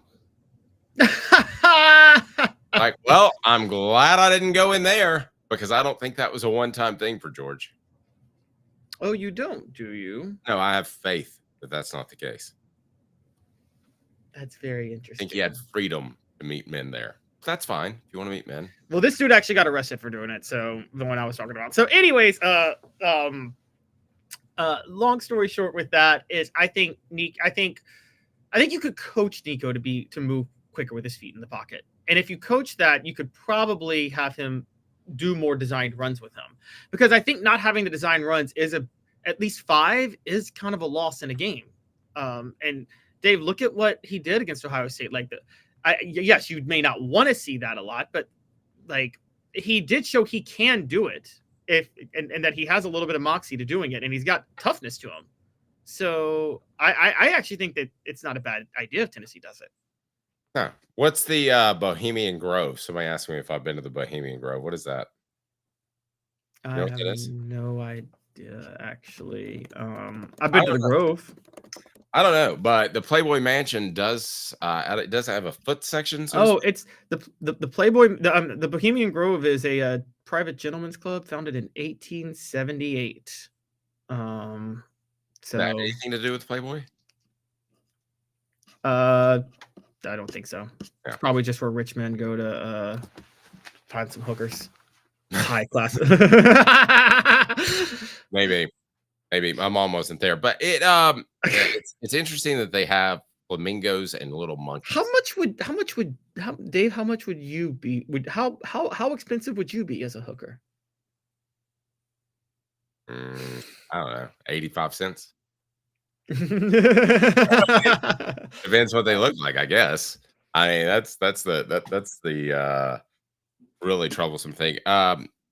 Yeah, the weird part about the Playboy Mansion is it had this playroom called thing, and it was a whole different playhouse, the whole different house. It had all these classic video games. Oh, Vols wins visited the Grove. I almost knocked myself out of the grotto.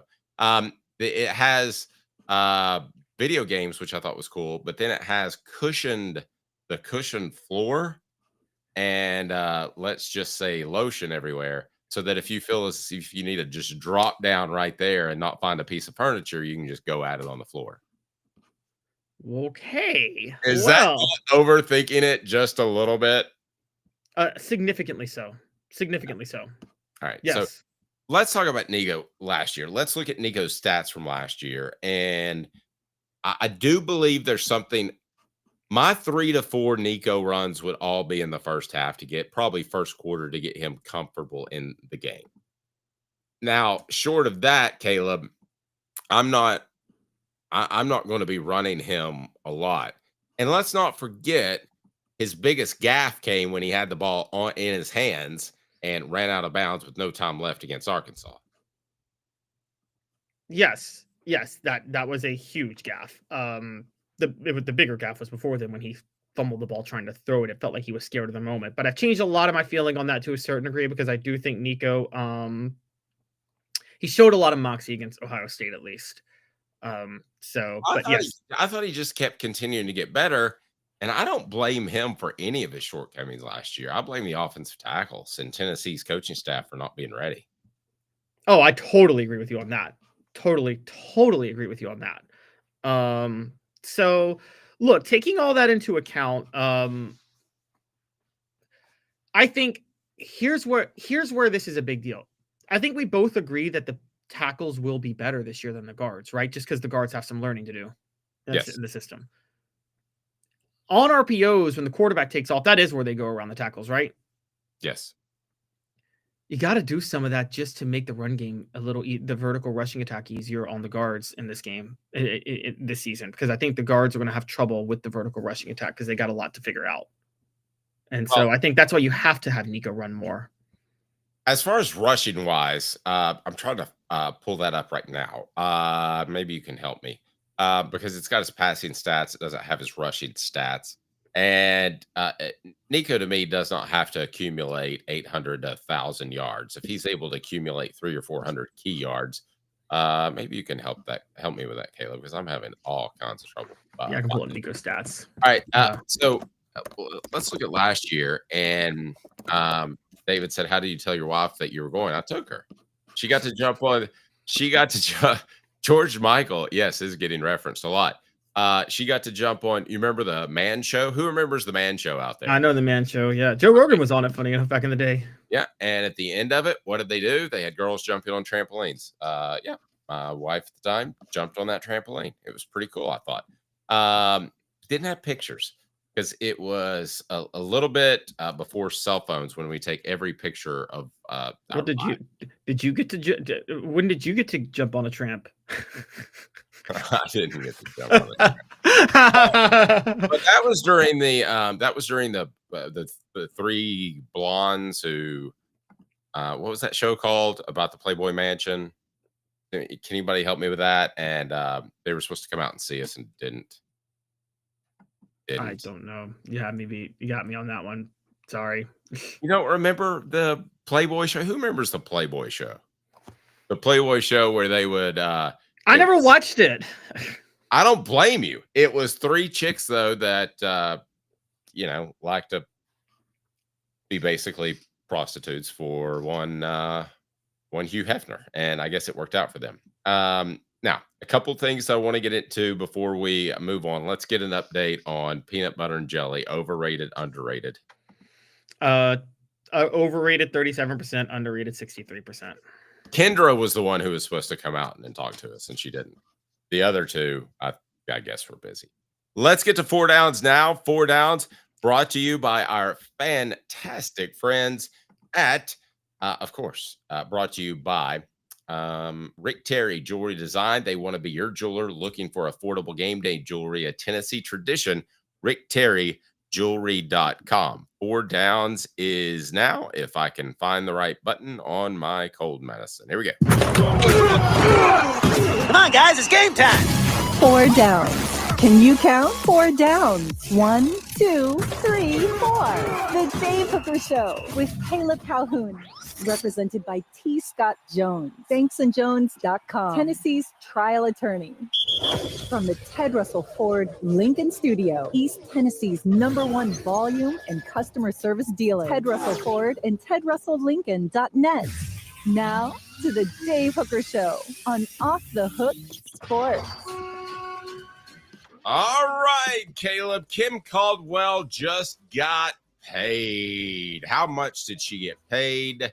And what do you make initially before we dive into 4 downs of the fact that Kim Caldwell, after just 1 season, and it was a great season, not taking anything away from her. I thought that she would be lucky to make the NCAA tournament. She makes the Sweet 16, beats Ohio State at Ohio State, which is pretty impressive, and won 20-plus games. So, listen, I think it was fine to pay her. What did you make of the timing and the decision to go ahead and pay her after year 1? Now, I want to point out this is not just a contract that extends you to 5 years so that it helps you in recruiting, because you can't have a 2-year contract in recruiting. These players aren't going to play for you. But what did you make of Kim Caldwell getting some cash? Yeah, so Kim Caldwell has her contract extended through 2029-2030. She is making the details of it are not were not disclosed, but as of right now, she's making $750,000 a year. That probably goes up, but it's probably not going to go up enough for her to be in the top 10 of women's basketball coaches' salaries. Well earned, #1 recruiting class coming in, Sweet 16 her first year with a team that people didn't think could get to the NCAA tournament at one point. Definitely showed promise, but yeah, obviously you're paid for what you're paid for 2 things, and this is what people don't get. And Dave, I know you know this, covering sports. What's the biggest mistake people make in paying people in sports? Too big of a buyout. Mine is paying people for what they've done, not what you're expecting them to do. Okay.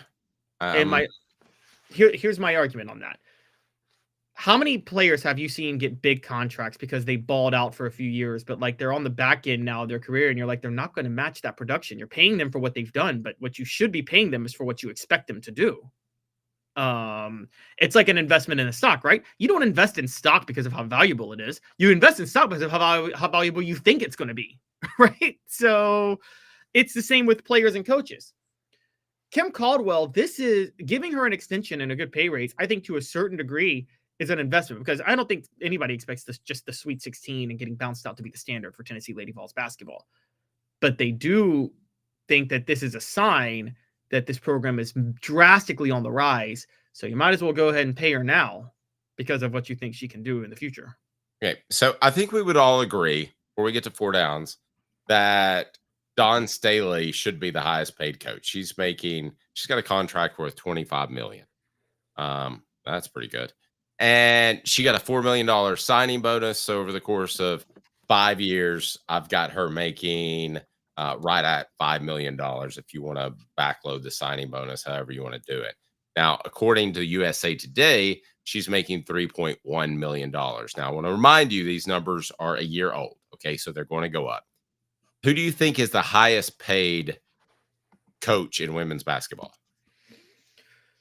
I would assume it's Gino Auriemma or Dawn Staley. It is Kim Mulkey at $3.2 million. Gino makes $3.1 million. I can't argue that, short of a Final Four championship run, that Kim Caldwell should approach those numbers yet. Fair? Fair. Same with me. I got it up too. And yes, Dawn Staley's tied with Gino, right? At 3.1.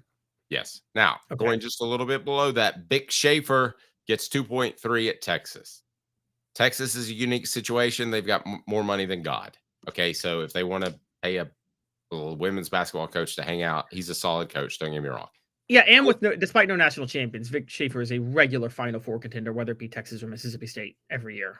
Yep. Brendan Freese at Maryland makes, sorry? Brenda Freese. Brenda, what did I say? You said Brendan. Sorry. Brenda Freese makes $1.8 million. Jeff Walls, who a lot of people thought Tennessee should have gotten, makes $1.7 million. Joni Taylor at Texas A&M makes $1.5 million. Lisa Bluter at Iowa makes $1.4 million. Terry Morin at Indiana makes $1.25. Adea Barnes makes $1.2. Shauna Green at Illinois makes $1.1. Now, I mentioned to you that this was a dated list, and they'll come up with a new one soon. Kelly Harper was in at $1.1 million. I'm paying Kelly Harper. I'm paying Kim Caldwell more than Kelly Harper just out of pragmatics, you've got to pay her more than she is a better coach than Kelly Harper. Yes, I agree. That was more of how long Kelly Harper had been there and what she had done based on 2019 season. Tennessee has always been in a bit of a bind with paying women's basketball coaches, and I'm going to tell you guys why. When Holly Warlick was hired after Pat Summitt stepped down, however we think this worked out, I think we all agree it didn't work out. I don't think there was any question that she should have gotten the job, right? I mean, she was Pat Summitt's 30-year assistant. And like the right-hand woman, if Pat's stepping down, it's her job, right? I would have made a clean break, but I see your point. I think in that time, it was Holly Warlick's job. Holly Warlick had earned the right to be the head coach of that program.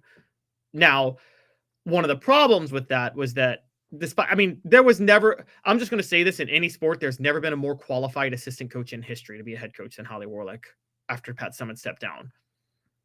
I think in that moment, Tennessee, because she was an assistant, shortchanged her salary significantly and never gave her a 5-year deal. And I think that actually hurt her in recruiting in a lot of ways. You got to remember, these 5-year contracts are a big deal. No, I remember that. And I remember thinking they just cut her off the knees. Because if you have a 3 or 4 year contract, sorry, ain't going to work. Coop, what should we do? Cooper Mays here. Hit like and subscribe. All right, Coop, we'll do that just now as it is time for 4 Downs. As we do that right now, 4 Downs brought to you by National Fitness Center. Unmatched value, limitless options. Begin your fitness journey today. NFC1.com. NFC1.com. Coop here. First down. All right. Should Caldwell be a top 10 paid coach? Well, based off the numbers I just gave you, I think absolutely yes. I think she should be along the lines of a top 7 or 8 paid coach, maybe even as high as 5. So I'm absolutely on board with this. Yes, I'm on board too. When you consider not just what she's done, but when you also just consider the fact that where she is, she's at the Lady Vols. That's a job that's supposed to pay. So, I mean, she's got to be top 10, top 5 after what she did this year. All right. Coop here. First down. Should she that was first down, wasn't it? Wow, Colorado rough. Second down. I'm telling you, man, this cold mess has got me, buddy. I'm doing the best I can. Should she already make more than Holly Warlick or Kelly Harper did? No. And the only reason I say that right now is something feels inherently off with that, particularly with the Holly. I'm changing my mind. Yes. Here's what she should make more than those two. And then Danny White should come out and say, it's not my fault that Holly Warlick was underpaid and criminally got a bad contract. That was wrong what the university did. I'm not going to make that mistake. I'll make sure that they don't make that mistake again. All right. Let's get to 3rd down. Coop. Cooper Mays here. Tennessee center Cooper Mays here. 3rd down. All right. 3rd down is this. How much is fair for non-revenue coaches to make? As a businessman, I'm going to tell you as little as you can possibly pay them.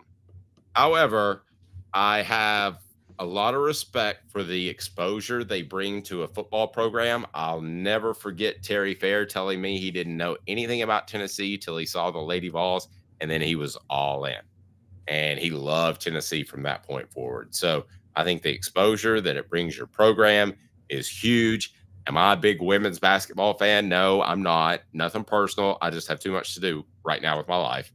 And I think that Tennessee ultimately has to do the right thing. They have to pay the coaches, especially since you're Tennessee, like you mentioned. You have to pay the coaches in line with other coaches. But as a pure businessman,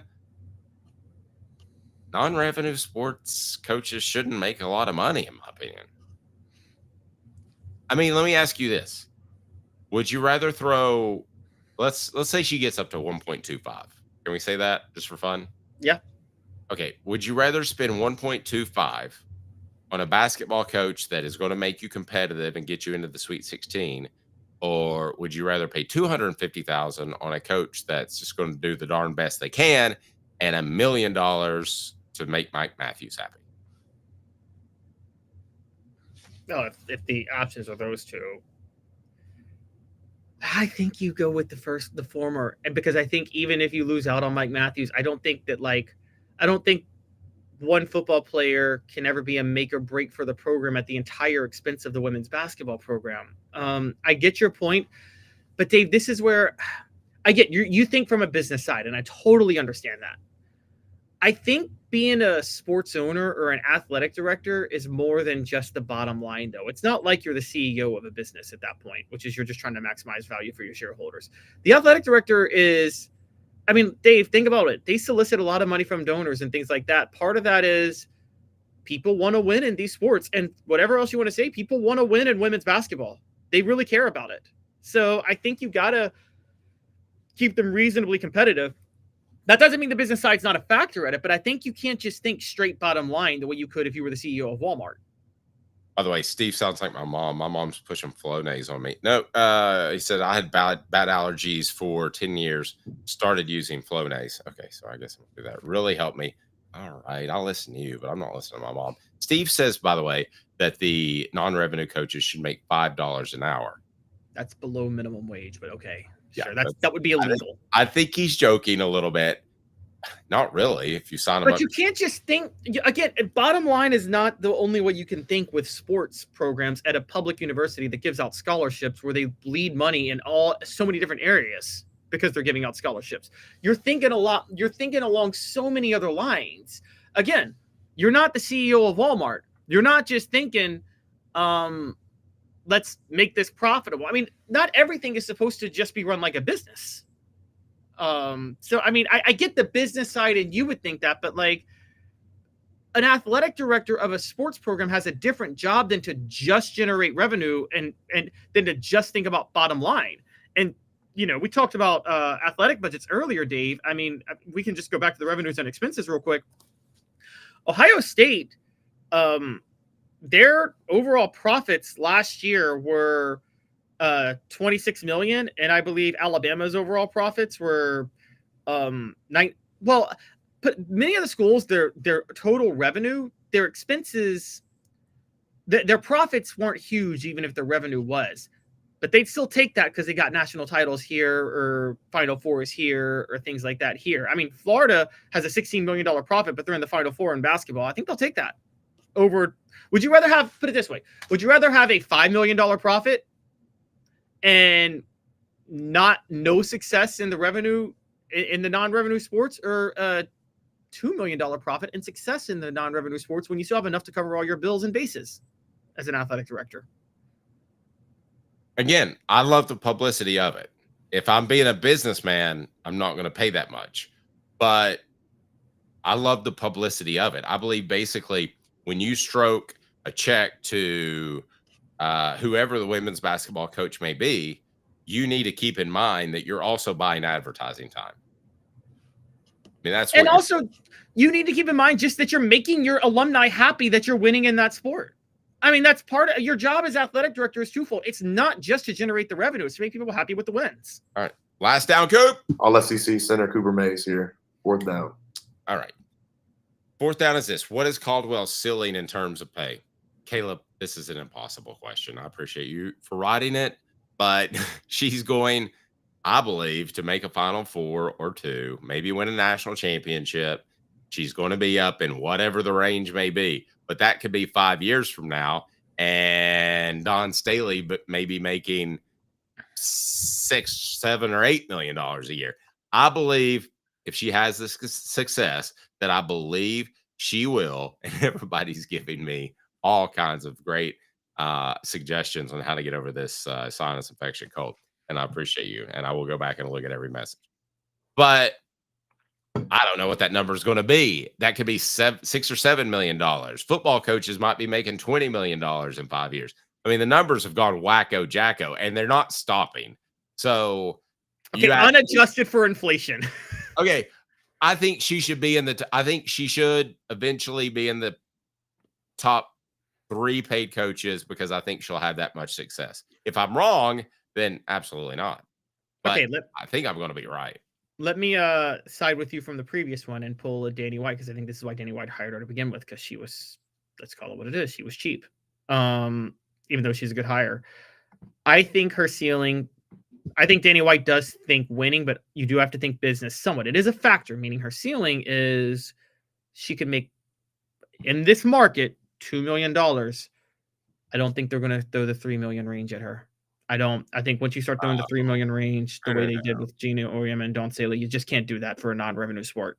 No, I think if she wins, what if she wins 4 straight Final Fours or 4 straight national championships? Well, here's where the hard part is. If she goes to wins 4 straight national championships, there's a really good chance at that point the Lady Vols are producing revenue. We actually have a quote from when Danny White first met Kim Caldwell. That's hot.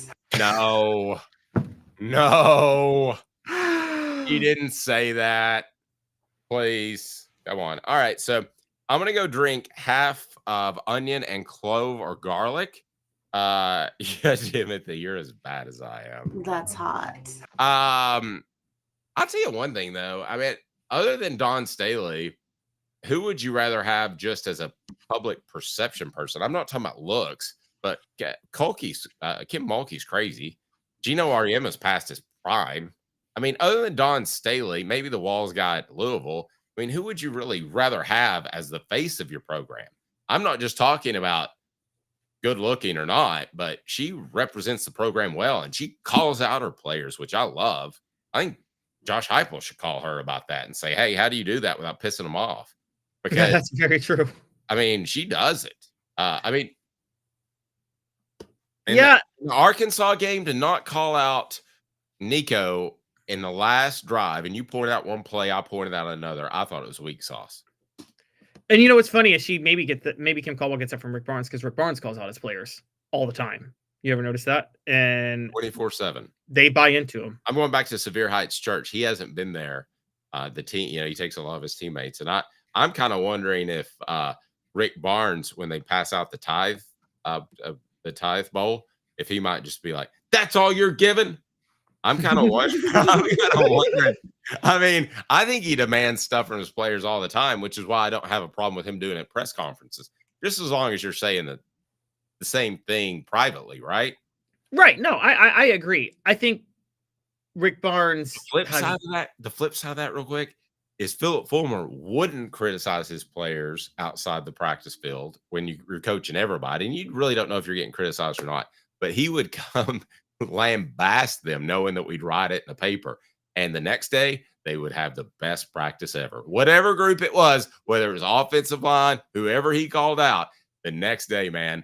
So he knew how to get them. He knew how to get the message to the media. Well, Fulmer would publicly call out units. He would say the offensive line did not play well today, or the receivers did not play well. He just wouldn't say the names of who did not play well. I thought you said Unix. What? He's Caleb Caldwell. I'm Dave Hooker. I'm not Caleb Caldwell. He's Caleb Caldwell. You want Kim Caldwell to get paid. He's Caleb Calhoun. I'm Dave Hooker. The show, I will say the show fueled by TheraFlu. We'll hope to do a little bit better on that tomorrow. I like to be a little bit cleaner. Hopefully it didn't stand out. For Caleb Calhoun, I'm Dave Hooker. The show represented by Banks & Jones, Tennessee's trial attorney, banksandjones.com. I'm going to do everything that you said. The onion and clove and garlic. I'm going to do the Flonase. I'm going to do it all, and hopefully 100% by tomorrow. But I'm about 80%. I'm a lot better than yesterday, so I'm fighting back. For Caleb, I'm Dave. Coming up on the program, I'm going to write a column. Would Tennessee be better off having Hendon Hooker or Nico Iamaleava this season if you could magically do something? And the pickle guy, Mr. Cucumber, I'm going to write something about Nico running because I think that's stupid.